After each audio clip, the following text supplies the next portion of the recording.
ബിസ്മില്ലാ അൽഹംദുലില്ലാ വസ്സലാത്തു വസ്സലാമു അലാ റസൂലിൽ അമീൻ വഅലാ അലിഹി വസഹബിഹി അജ്മഈൻ അമ്മാബാദ്. കേൾക്കുന്നുണ്ടല്ലോ അല്ലേ? കേൾക്കാം.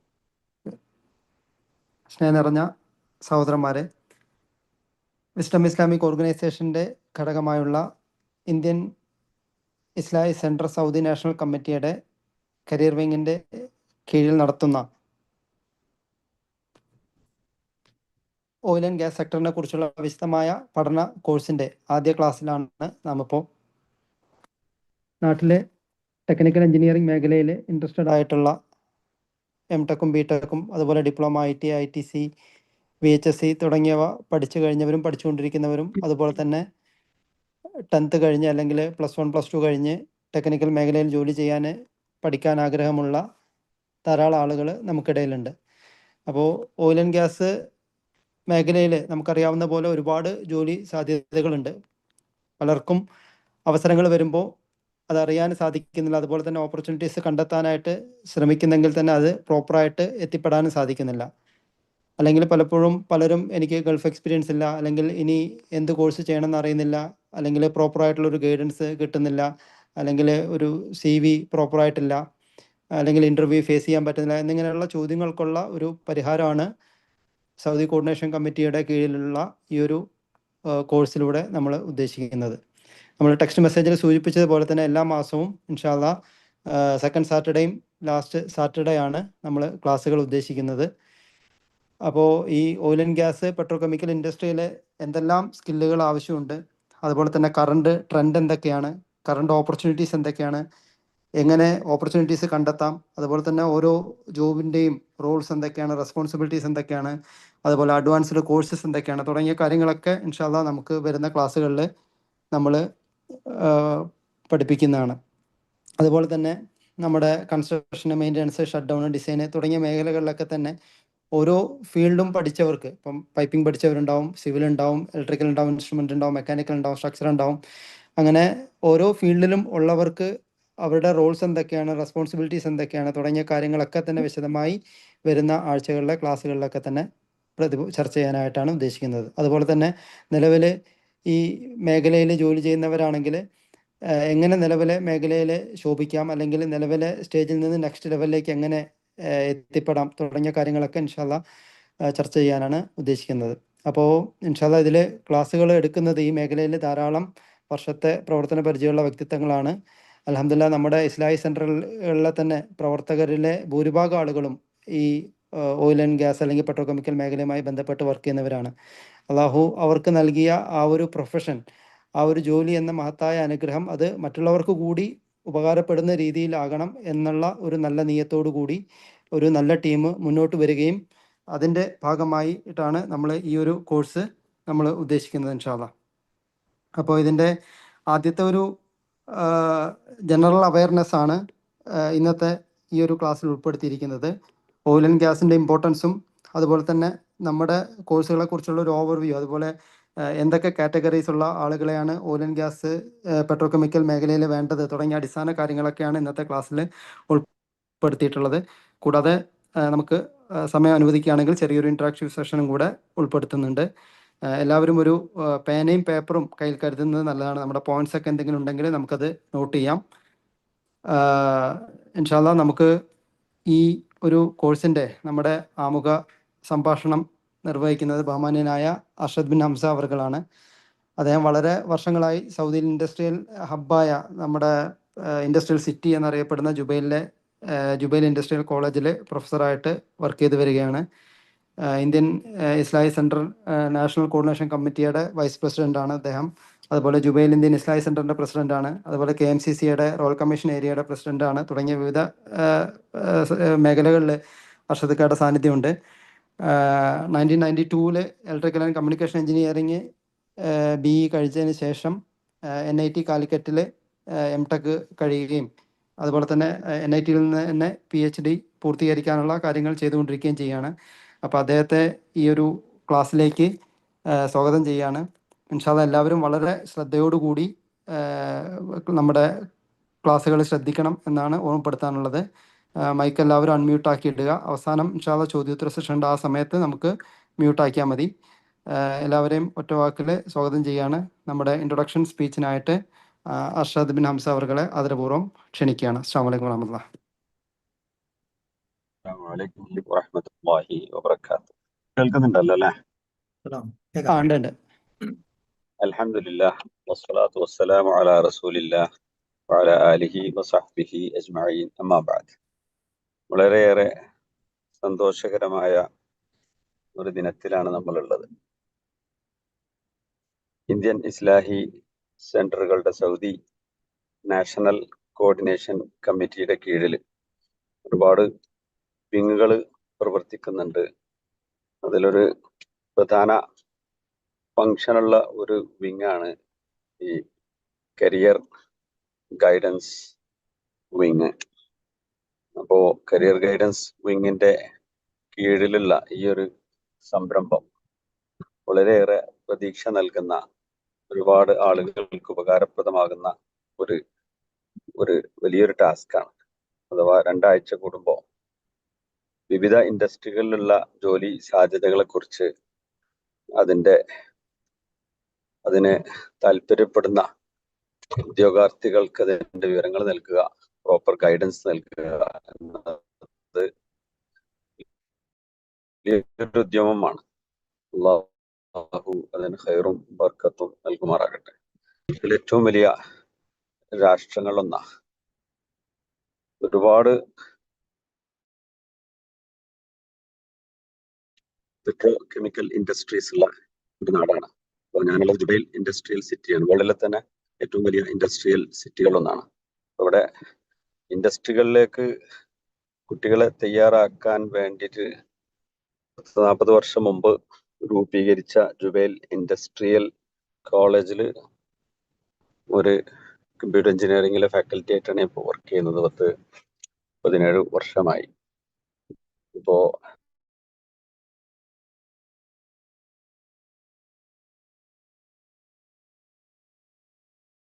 നാട്ടിലെ സാധാരണ ഒരു സ്കില്ലിൽ കൂടി ഫോക്കസ് ചെയ്തുകൊണ്ട്, നോളജും സ്കില്ലും ഒരുപോലെ ഫോക്കസ് ചെയ്തുകൊണ്ട് ഈ ഒരു ഇൻഡസ്ട്രിക്ക് പ്രാപ്തരാകുന്ന രൂപത്തിലുള്ള എഞ്ചിനീയേഴ്സിനെ വാർത്തെടുക്കലാണ് ഞങ്ങളുടെ കോളേജിന്റെ ഒരു പ്രധാന ഫോക്കസ്. ഞാനത് സാന്ദർഭികമായി സൂചിപ്പിച്ചതാണ്.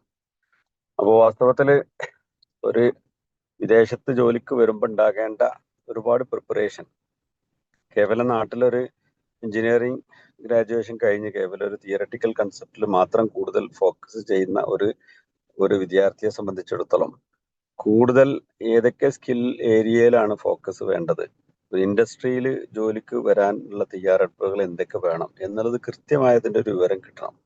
അപ്പൊ നമുക്കറിയാവുന്ന പോലെ ഇന്ത്യയും സൗദി അറേബ്യയും തമ്മിൽ നല്ല ഒരു ബന്ധമുണ്ട്. ഒരുപാട് അഗ്രിമെന്റ് ഒക്കെ സൈൻ ചെയ്തിട്ടുണ്ട്. പക്ഷേ ഇത് നമ്മൾ ഉപയോഗപ്പെടുത്തണം. നമ്മൾ കമ്മ്യൂണിറ്റി അത് ഉപയോഗപ്പെടുത്തണം. ഒരുപാട് ആളുകൾ ഇന്ത്യയിൽ നിന്നും ഇവിടെ ജോലിക്ക് ഇപ്പോഴും വന്നുകൊണ്ടേയിരിക്കുന്നുണ്ട്.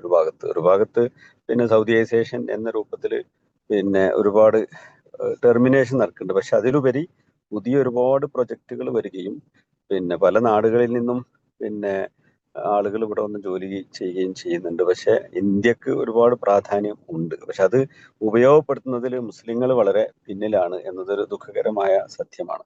അപ്പോൾ അത് പരിഹരിക്കണം. നമുക്ക് നമ്മളുടെ ആളുകളിലേക്ക് ഇത് എത്തണം. അൽഹംദുലില്ലാഹ്, അള്ളാഹുവിന്റെ അപാരമായ അനുഗ്രഹം കൊണ്ട് നമ്മൾ ഒരുപാട് പ്രവർത്തകർ ഈ മേഖലയിൽ പ്രവർത്തിക്കുന്നവരാണ്.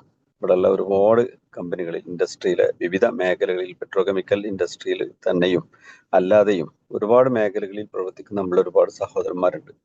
അവർക്കൊക്കെ അള്ളാഹുവിന്റെ അപാരമായ അനുഗ്രഹം കൊണ്ട് നല്ല ഒരു സ്റ്റാറ്റസും നമ്മളെ ജോലിയും നല്ലൊരു ജോലിയും ഒക്കെ ലഭിച്ചു. അപ്പൊ അത് മറ്റുള്ളവർക്ക് അതിന്റെ ഉപകാരം കിട്ടാനുള്ള രൂപത്തിൽ ഒരു നോളജ് ഷെയറിങ്ങും പിന്നെ ഈ ഒരു ഇൻഡസ്ട്രിയെ കുറിച്ചുള്ള ഒരു കൃത്യമായ കാഴ്ചപ്പാട് നൽകലുമാണ് നമ്മളുടെ ഒരു പ്രധാനപ്പെട്ട ഈ ഒരു പിന്നെ സെഷനുകളിലൂടെ ലക്ഷ്യമാക്കുന്നത്.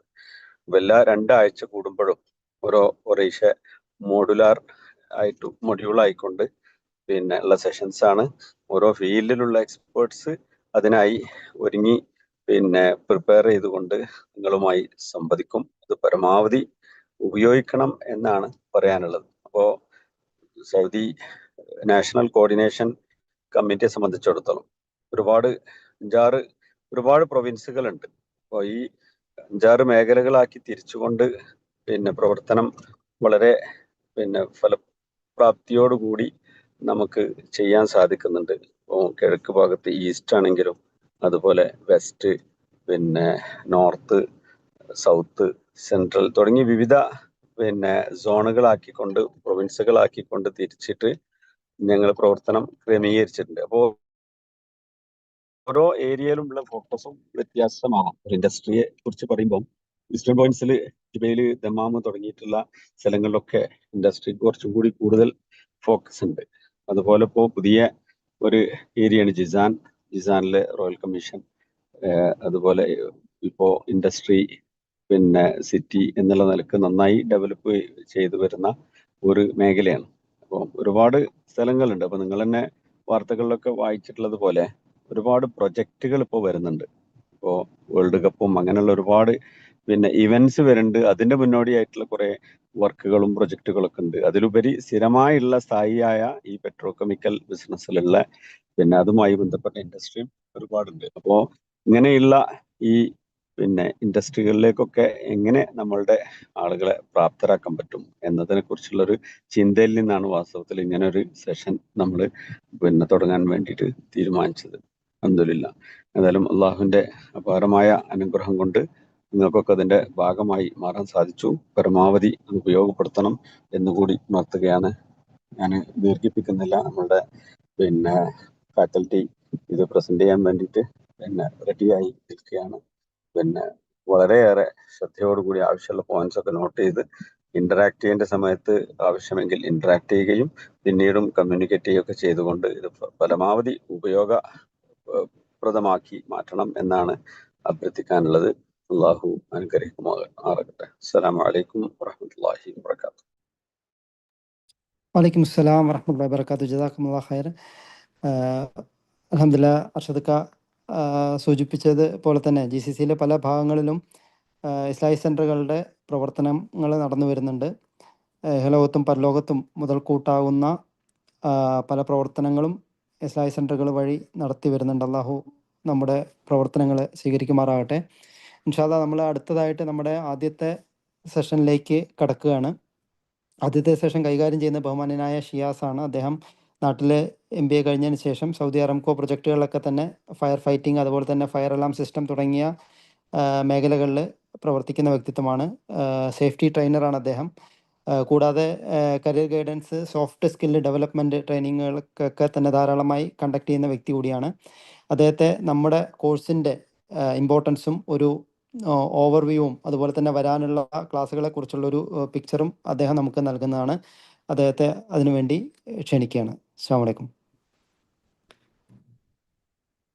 വലൈക്കും അസ്സലാം. അസ്സലാമു അലൈക്കും വറഹ്മത്തുള്ളാഹി വബറകാതുഹു. ബിസ്മില്ലാ, അൽഹംദുലില്ലാ, സ്വലാത്തു വസ്സലാമു അലാ റസൂലില്ലാ വഅലാ ആലിഹി വസഹ്ബിഹി അജ്മഈൻ. അമ്മാ ബഅദ്. കാണാൻ പറ്റുന്നുണ്ടോ? സൗണ്ട് ക്ലിയർ ആണോ? അതെ അതെ, ക്ലിയർ ആണ്, കാണാൻ പറ്റുന്നുണ്ട്.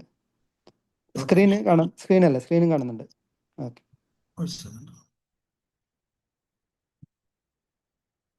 സ്ക്രീൻ കാണാൻ പറ്റുന്നുണ്ടല്ലോ അല്ലേ? എല്ലാവർക്കും കാണാൻ പറ്റുന്നുണ്ടല്ലോ? യെസ് പറ്റുന്നുണ്ട്. Alright, okay. പാർട്ടിസിപ്പൻസ് എല്ലാവർക്കും കേൾക്കാൻ പറ്റുന്നുണ്ടെന്ന് കരുതുന്നു. അസ്സലാമു അലൈക്കും. At least you can respond back. Wa alaikum assalam. It would be great. നമ്മള് മാഷാഅല്ലാഹ്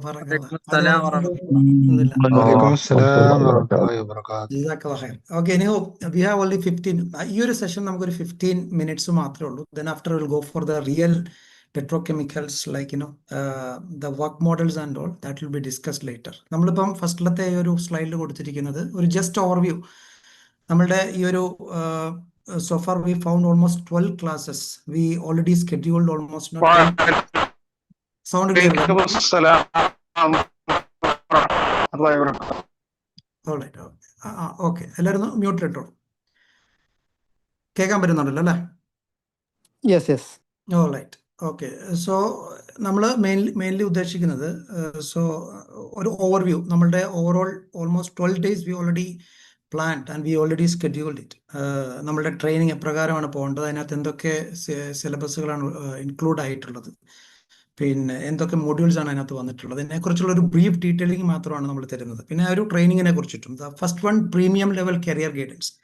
അപ്പോൾ നിങ്ങൾ എല്ലാവരും തന്നെ almost you all have undergone different types of career guidance or training, such kind of stuff you already have undergone before. I mean, the premium level career guidance അതിനെക്കുറിച്ച് പറയുകയാണെന്നുണ്ടെങ്കിൽ നിങ്ങൾക്ക് പിന്നെ എന്താണ് പറയുക, ഒരു ഒരു ഒരു കംപ്ലീറ്റ് പാക്കേജ് നമ്മൾ ഈ ഒരു ട്രെയിനിങ്ങിൽ കൂടെ തരാനായിട്ടാണ് നമ്മൾ മാക്സിമം ആയിട്ട് നോക്കുന്നത്.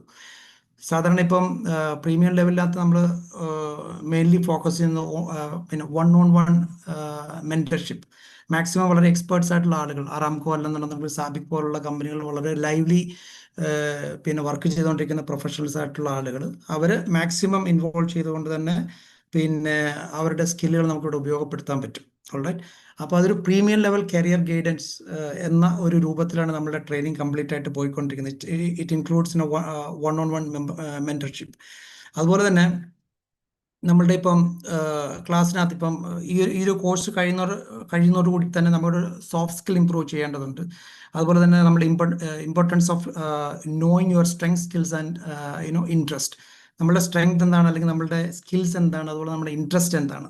അതുപോലെ തന്നെ ഒരു ഡിഫറൻഷിയേറ്റ് ചെയ്യേണ്ടതുണ്ട് നമ്മുടെ ജോബ്, അതുപോലെ തന്നെ കരിയർ, അതുപോലെ തന്നെ നമ്മുടെ കോഡിങ്, അതിൻ്റെ ഡിഫറൻഷിയേറ്റ് നമ്മൾ ചെയ്യേണ്ടതുണ്ട്. അപ്പോൾ അതൊക്കെ തന്നെ നമ്മുടെ ഈ ഒരു കംപ്ലീറ്റ് കോഴ്സിനകത്ത് കംപ്ലീറ്റ് പാക്കേജായിട്ട് നമ്മൾ ഇൻക്ലൂഡ് ചെയ്യാനായിട്ട് ശ്രമിക്കുന്നതാണ് ഇൻഷാല്ലാ. അതുപോലെ തന്നെ നിങ്ങളുടെ ഫീഡ്ബാക്ക് എടുത്തതിന് ശേഷം നമ്മുടെ മോഡ്യൂൾസ് മാക്സിമം നമുക്ക് ഇമ്പ്രൂവ് ചെയ്യാനായിട്ടും പറ്റും. അതുപോലെ തന്നെ ക്ലാസ്സസ് ബൈ വോളണ്ടിയർ പ്രൊഫഷണൽസ്, നമ്മൾ ആദ്യം പറഞ്ഞ പോലെ തന്നെ അറാംകോ അല്ലെങ്കിൽ സാട്രോപ്പ്, അതുപോലെ തന്നെ സാബിക്, അതുപോലുള്ള കമ്പനികളിൽ വർക്ക് ചെയ്യുന്ന മൊഡോൺ അല്ലെങ്കിൽ മാദൻ പോലുള്ള കമ്പനികളിൽ വളരെ lively almost 15 to 25 or 35 years work ചെയ്യുന്ന വളരെ പ്രൊഫഷണൽസ് ആയിട്ടുള്ള ആളുകളുണ്ട്. അവർ നേരിട്ട് നിങ്ങളുമായിട്ട് ഇൻട്രാക്ട് ചെയ്തുകൊണ്ട് തന്നെ നിങ്ങൾക്ക് പിന്നെ മാക്സിമം അവരെ യൂട്ടിലൈസ് ചെയ്തുകൊണ്ട് ഏതൊക്കെ രീതിയിലാണ് നിങ്ങളുടെ പിന്നെ സ്കിൽ സെറ്റ് ഉള്ളത്, അതുപോലെ തന്നെ ഏതൊക്കെ പിന്നെ കോഴ്സ് നിങ്ങൾ കംപ്ലീറ്റ് ചെയ്തിട്ടുണ്ട്, what extra course you can take it for to get into this position, അങ്ങനെയുള്ള പല Q&A സെഷനിൽ കൂടെ നിങ്ങൾക്ക് അവരുമായിട്ട് ഇൻട്രാക്ട് ചെയ്യാൻ പറ്റും. അതാണ് പിന്നെ ഒരു സെക്കൻഡ് പോയിന്റ് ആയിട്ട് കൊടുത്തിരിക്കുന്ന ക്ലാസ്സസ് ബൈ വോളണ്ടിയറിംഗ് പ്രൊഫഷണൽസ്. അതുപോലെ തന്നെ 2-tier ലേണിംഗ്, നമുക്കതിനകത്ത് 2 ടൈപ്പ് ഒരു മോഡ്യൂൾസ് ആണ് നമ്മൾ ഇൻക്ലൂഡ് ചെയ്തിരിക്കുന്നത്. ഒന്ന് ഒരു ജനറൽ ആയിട്ട്, സോ ഏതൊരു ടൈപ്പ് ഒരു ഇന്റർവ്യൂവിനും നമ്മൾ പോകുമ്പോൾ സാധാരണ ഫേസ് ചെയ്യുന്ന സംഭവമാണ് CV പ്രിപ്പറേഷൻ അല്ലെങ്കിൽ ഇന്റർവ്യൂ പ്രിപ്പറേഷൻ, അതുപോലെ തന്നെ വർക്ക് പ്ലേസ് സ്കിൽസ്. അപ്പോൾ CV പ്രിപ്പറേഷൻ നമുക്കറിയാം, normally nowadays what we do in case if there is any interview calls, immediately we go for CV preparation either through ChatGPT or any other software. നമ്മൾ simply some commands we give it, then after we get it one readymade CV. So അങ്ങനെ നമ്മൾ കൊടുക്കുമ്പോൾ പലപ്പോഴും നമുക്കൊരു കൃത്യമായിട്ടുള്ള reply കിട്ടാറില്ല. അപ്പോൾ സാധാരണഗതിയിൽ നമ്മുടെ CV ഒക്കെ ഒരു കമ്പനിയിലേക്ക് കൊടുത്തു കഴിയുമ്പോഴത്തേക്കും അത് എത്ര മിനിറ്റാണ്, നമുക്കൊരു ഏകദേശം ഒരു ഐഡിയ വേണം. How long one HR can take a time to get filtered all such kind of CVs. നമ്മൾ ചിലപ്പം ഒരു 10 മിനിറ്റ് കൊണ്ടൊക്കെ നമ്മുടെ കംപ്ലീറ്റ് നോക്കി നമുക്ക് പിന്നെ നമ്മളെ ഒരു കോൾ ബാക്ക് ചെയ്യുന്ന രീതിയിലായിരിക്കും നമ്മൾ ചിലപ്പോൾ നമ്മുടെ CV പ്രിപ്പയർ ചെയ്യുന്നത്. It may take hardly less than 1 minute or 30 seconds. അതിനുള്ളിൽ തന്നെ നമ്മുടെ CV അവർ കണ്ട് അത് നമുക്ക് റിപ്ലൈ ചെയ്യേണ്ടതുണ്ട്. അതുകൊണ്ട് തന്നെ what is the importance of making CVs in this during this period, and also interview preparation. നമ്മൾ എങ്ങനെയാണ് ഇന്റർവ്യൂ പ്രിപ്പയർ ചെയ്യേണ്ടത്, അതുപോലെ തന്നെ work place skills, it includes the soft skill as well. നമ്മുടെ സോഫ്റ്റ് സ്കില്ലുകൾ എന്തൊക്കെയാണ്, ഒരു കമ്പനിയിൽ ചെന്ന് കഴിയുമ്പോൾ നമുക്ക് how to improve our soft skills. പലപ്പോഴും നമ്മളൊരു കമ്പനി ചെന്ന് നമ്മൾ സ്റ്റക്കായി പോകും. The main reason the soft skills cannot be improved. We have to improve our soft skill. So training session അത് നമ്മൾ ഈ പറയുന്ന സോഫ്റ്റ് സ്കില്ലും കൂടെ ഇൻക്ലൂഡ് ചെയ്തിട്ടുണ്ട്. പിന്നെ രണ്ടാമത്തെ സെഷൻ എന്ന് പറഞ്ഞാൽ മെക്കാനിക്കൽ, സിവിൽ ആൻഡ് ഇലക്ട്രിക്കൽ, അതിൻ്റെ ഒരു കോർ ഫീൽഡ്. അതിനകത്ത് നമ്മൾ ഈ പറഞ്ഞ രീതിയിൽ ഏറ്റവും പിന്നെ അഡ്വാൻസ്ഡ് ആയിട്ട് ലോങ് ലൈഫിൽ ഈ പറയുന്ന ഫീൽഡിൽ വർക്ക് ചെയ്തുകൊണ്ടിരിക്കുന്ന ആളുകൾ പിന്നെ നമ്മളുമായിട്ട് ഇൻട്രാക്ട് ചെയ്തുകൊണ്ട് സംസാരിക്കുന്നതാണ്. പിന്നെ അതുപോലെ തന്നെ job market awareness and scam checking, that is also very important. Nowadays you are getting a lot of calls from different companies, especially from different agencies. So you are not aware whether it is a scam, because you people might have already experienced it. You already you might have asked to make the payment, then after you might have already undergone that one, then at the end of the day you come to know that you are cheated. ഈ പറയുന്ന GCC എന്ന് വരുന്ന അല്ലെന്നുണ്ടെങ്കിൽ Saudi എന്ന് പറയുന്ന പല interview കോഴ്സുകളും really don't know whether it is a scam or not. So ഇങ്ങനത്തെ ഒരു സ്കാം ചെക്കിങ്ങിന് നമുക്ക് പിന്നെ ഡെഡിക്കേറ്റഡ് ആയിട്ട് ഒരു ടീം വെച്ചിട്ട് നമുക്ക് മാക്സിമം അത് ഫെസിലിറ്റേറ്റ് ചെയ്യാൻ പറ്റും. അതും നമ്മൾ ഇതിനകത്ത് ഇൻക്ലൂഡ് ചെയ്തിട്ടുണ്ട്. അതുപോലെ തന്നെ hidden job market access, almost 80% are not advertised. അതായത് 100% നമ്മളെ GCC കൺട്രീസിലുള്ള 100% ജോബിനകത്ത് നമുക്ക് കിട്ടുന്നത് through may be LinkedIn and other social medias and job sites we may get only 20%. Okay, ഒരു 80% നോൺ അഡ്വർടൈസ്ഡ് ആണ്. അത് പലപ്പോഴും ഇന്റേണൽ റെഫറൻസിൽ കൂടെയാണ് നമുക്ക് ഈ പറയുന്ന പിന്നെ ജോബുകളൊക്കെ തന്നെ കിട്ടുന്നത്. അതുകൊണ്ട് തന്നെ 20% മാർക്കറ്റിലാണ് നമ്മൾ കോമ്പീറ്റ് ചെയ്യേണ്ടത്. അതുകൊണ്ട് തന്നെ നമ്മൾ ഈ മുകളിൽ പറഞ്ഞ പോലെ CV പ്രിപ്പറേഷൻ, അതുപോലെ തന്നെ ഇന്റർവ്യൂ, അതുപോലെ തന്നെ വർക്ക് പ്ലേസ് സ്കിൽസ് ഒക്കെ നമ്മൾ ഇംപ്രൂവ് ചെയ്യേണ്ടതുണ്ട്. അതുപോലെ തന്നെ ഈ പറയുന്ന 80% നോൺ അഡ്വർടൈസ്ഡ്, അതായത് ഇന്റേണൽ റെഫറൻസ് നമുക്ക് കിട്ടണമെന്നുണ്ടെന്നുണ്ടെങ്കിൽ we need to ensure to improve our the communication. ഒരുപാട് ഓപ്പർച്യൂണിറ്റീസുകളുണ്ട്. അതായത് പിന്നെ ലിങ്ക്ഡിൻ വഴി നമുക്ക് ഒരുപാട് ആളുകളുമായിട്ട് നമുക്ക് കോൺടാക്ട് ചെയ്യാൻ പറ്റും. അല്ലെന്നുണ്ടെങ്കിൽ നമ്മുടെ കോ വർക്കേഴ്സ്, അല്ലെന്നുണ്ടെങ്കിൽ കൊളീഗ്സുകളുണ്ട്, അല്ലെന്നുണ്ടെങ്കിൽ നമ്മുടെ പ്രീവിയസ് മാനേജേഴ്സ് ഉണ്ട്. ഇങ്ങനെയുള്ള പിന്നെ പല കാര്യങ്ങളും നമുക്ക് ഇമ്പ്രൂവ് ചെയ്തിട്ട് നമുക്ക് ഈ പറയുന്ന രീതിയിലുള്ള ലെവലുകളിലേക്ക് നമുക്ക് എത്താൻ പറ്റും. നമ്മളുടെ ഈ പറയുന്ന ജോബ് റീച്ചിങ്ങിനെ കുറിച്ചിട്ടാണ് ഞാൻ പറഞ്ഞത്. അപ്പോൾ അതിനെക്കുറിച്ച് എന്തൊക്കെ ടിപ്സുകളാണ് പിന്നെ നമുക്കുള്ളതിനെ കുറിച്ചുള്ള ഡിസ്കഷനും കാര്യങ്ങളും നമ്മൾ ഈ ഒരു ട്രെയിനിങ്ങിനകത്ത് ഉൾപ്പെടുത്തിയിട്ടുണ്ട്. അതുപോലെ തന്നെ open for all 10 pass to graduates and working people. അതായത് സാധാരണ നമ്മൾ പലപ്പോഴും 10ാം ക്ലാസ് ആണ്, അല്ലെന്നുണ്ടെങ്കിൽ 12th കഴിഞ്ഞിട്ട് നമുക്ക് ഇനി എന്ത് കോഴ്സാണ് നമുക്ക് ചെയ്യാൻ പറ്റുന്നത്. അതായത് പെട്രോ കെമിക്കൽ ഏരിയയിലേക്ക് നമുക്ക് കടക്കുകയാണെന്നുണ്ടെങ്കിൽ not only for civil engineer or mechanical or പിന്നെ electrical engineers, even those they have completed their 10th and 12th still have more opportunity. They can have avarku venannuണ്ടെങ്കിൽ extra some courses they can add it in their career, so that within 6 to 1 year they may get in such kind of high position, maybe in a supervisory level they can reach it. അപ്പോൾ അങ്ങനത്തെ tips, അഥവാ പലപ്പോഴും നമുക്ക് 10th കഴിഞ്ഞു അല്ലെങ്കിൽ 12th കഴിഞ്ഞു, we may think we may fed up like we cannot go ahead with another educational path. അപ്പോൾ അവിടെ നമുക്കൊരു കൃത്യമായിട്ടൊരു മോട്ടിവേഷൻ, നമ്മളുടെ ഈ ഒരു ഫീൽഡിൽ വർക്ക് ചെയ്യുന്ന ആളുകൾ തന്നെ അങ്ങനെ വന്നിട്ടുള്ള ഒരുപാട് ആളുകളെ കുറിച്ചിട്ടുള്ള അനക്ഡോട്ട്സുകൾ പറഞ്ഞുകൊണ്ട് തന്നെ പിന്നെ നിങ്ങൾക്കൊരു മോട്ടിവേഷൻ നൽകും. അങ്ങനെയുള്ള ആളുകൾ ഇതിനകത്ത് ഉണ്ടെന്നുണ്ടെങ്കിൽ തീർച്ചയായിട്ടും എന്താണ് പറയുക, അതിൻ്റെ ഇമ്പോർട്ടൻസും അതുപോലെ തന്നെ അത് എന്തൊക്കെ എക്സ്ട്രാ കോഴ്സസുകൾ ചെയ്ത് കഴിഞ്ഞാൽ നമുക്കതിനകത്ത് പിന്നെ മുമ്പോട്ട് പോകാൻ പറ്റും എന്നതിനെക്കുറിച്ച് നമ്മൾ ചെയ്യുന്നുണ്ട്. ഇതിൽ ഞാൻ കുറച്ച് ഫാസ്റ്റായിട്ട് പോകണം, നമുക്ക് ഉള്ള ടൈം വളരെ കുറവാണ്. അതുപോലെ തന്നെ ലൈവ് Q&A സെഷൻ വിത്ത് ഇൻഡസ്ട്രി എക്സ്പെർട്സ്. അത് നമ്മൾ നേരത്തെ പറഞ്ഞ പോലെ തന്നെ എല്ലാ ട്രെയിനിങ്ങിൻ്റെ അവസാനത്തിലും അല്ലെന്നുണ്ടെങ്കിൽ നമ്മൾ സെപ്പറേറ്റ് സെഷൻ വെച്ചിട്ട് Q&A session. So I have completed this course and what extra course I have to do to get into that position. Maybe you might have നിങ്ങൾക്ക് അതിനെക്കുറിച്ചിട്ടുള്ള ഒരു ഐഡിയ കിട്ടുന്നതിന് വേണ്ടി നിങ്ങൾക്ക് എക്സ്പേർട്സിനോട് നിങ്ങൾക്ക് ചോദിക്കാം. അതായത് എന്തൊക്കെ കോഴ്സുകളാണ്, എക്സ്ട്രാ കോഴ്സസുകളാണ് ചെയ്യേണ്ടത്. അല്ലെന്നുണ്ടെങ്കിൽ ഫ്രം ദി ഇപ്പം കറൻ്റ്ലി വർക്ക് ചെയ്തുകൊണ്ടിരിക്കുകയായിരിക്കും, അതിൽ നിന്ന് നെക്സ്റ്റ് പൊസിഷനിലോട്ട് പോകണമെന്നുണ്ടെന്നുണ്ടെങ്കിൽ what extra course I can do it. നമുക്ക് പല കോഴ്സുകൾ ഓൺലൈനായിട്ട് തന്നെ നമുക്ക് അക്വയർ ചെയ്യാൻ പറ്റും.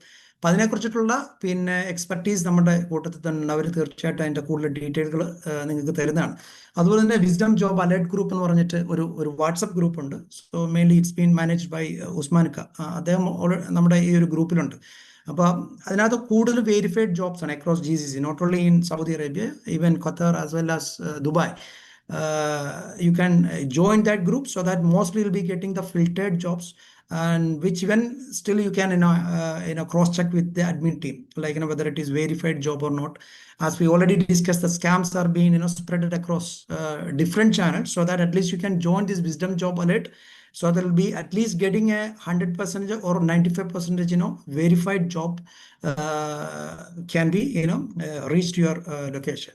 And the next thing, നമ്മൾ മെയിൻലി ഫോക്കസ് ചെയ്യുന്ന industry focuses on Middle East, onshore, offshore and refineries, petrochemicals like Aramco, ADNOC, Qatar energy, SABIC etcetera, infrastructure, facility development and projects.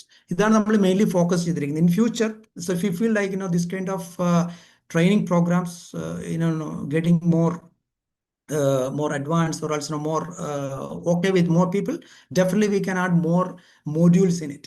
But at the moment we are focused only on this Middle East, onshore, offshore refineries and petrochemicals, etc. Like it's already mentioned there. അതുപോലെ തന്നെ നമ്മുടെ job opportunity splits, ഇതിനെക്കുറിച്ച് നമ്മളുടെ ഈ ഒരു session കഴിഞ്ഞിട്ട് വളരെ കൃത്യമായിട്ട് പെട്രോകെമിക്കൽസിൽ നടക്കുന്ന ഒരു ജോബ് ഓപ്പർച്യൂണിറ്റി ഷെയറിങ് അത് എപ്രകാരമാണ് വരുന്നത് എന്നുള്ളതിനെ കുറിച്ചുള്ള ഒരു ഡീറ്റെയിൽഡ് പിന്നെ ഒരു ഭാഗം വരുന്നുണ്ട് ഇതിന് ശേഷം, നമ്മൾ ഈ ഒരു സെഷന് ശേഷം വരുന്നുണ്ട്. For example, job opportunity it's mention that design for 10%, construction 60%, and maintenance 20%, shutdown and turnaround 10%. How it can be ഒരു റിയൽ ലൈഫ് റെസിഡൻഷ്യൽ എക്സാമ്പിൾസ് വെച്ച് നമുക്ക് പറയുകയാണെങ്കിൽ, നമ്മളൊരു വീട് പണിയുമ്പോൾ സാധാരണഗതിയിൽ നമ്മളൊരു വീടിന്റെ ഡിസൈനിന് വേണ്ടിയിട്ട് നമ്മൾ അപ്രോച്ച് ചെയ്യുന്നത് ഒരു സിവിൽ എഞ്ചിനീയറെ ആയിരിക്കും, അല്ലെ? അതിനപ്പുറത്തേക്ക് നമ്മൾ പോകില്ല. So that the potential opportunity in that field may be 10%. അതായത് ഒരു 10% ആയിരിക്കും. കാരണം അതിനകത്ത് നമുക്കൊരു കൂടുതൽ ആളുകളുടെ അല്ലെങ്കിൽ മാൻ പവറിന്റെ ആവശ്യം വരുന്നില്ല ഫോർ ഡിസൈൻ, അല്ലെ? നമ്മളൊരു വീട് ഡിസൈൻ ചെയ്യാനായിട്ട് maximum we may approach 1 or 2 civil engineers to get this design done through AutoCAD. So if you go to the construction, once the design is completed, definitely we have to go for the construction. Obviously, the mass job categories you can find out in this construction area, almost 60%, which can be started from this labor. Like it can be include the civil, electrical, and mechanical engineers, as well as QCs, and all these segments easily, I mean, നമുക്ക് കാണാൻ കഴിയും almost 60%, so that you can mostly focus on this construction area, so that you will be get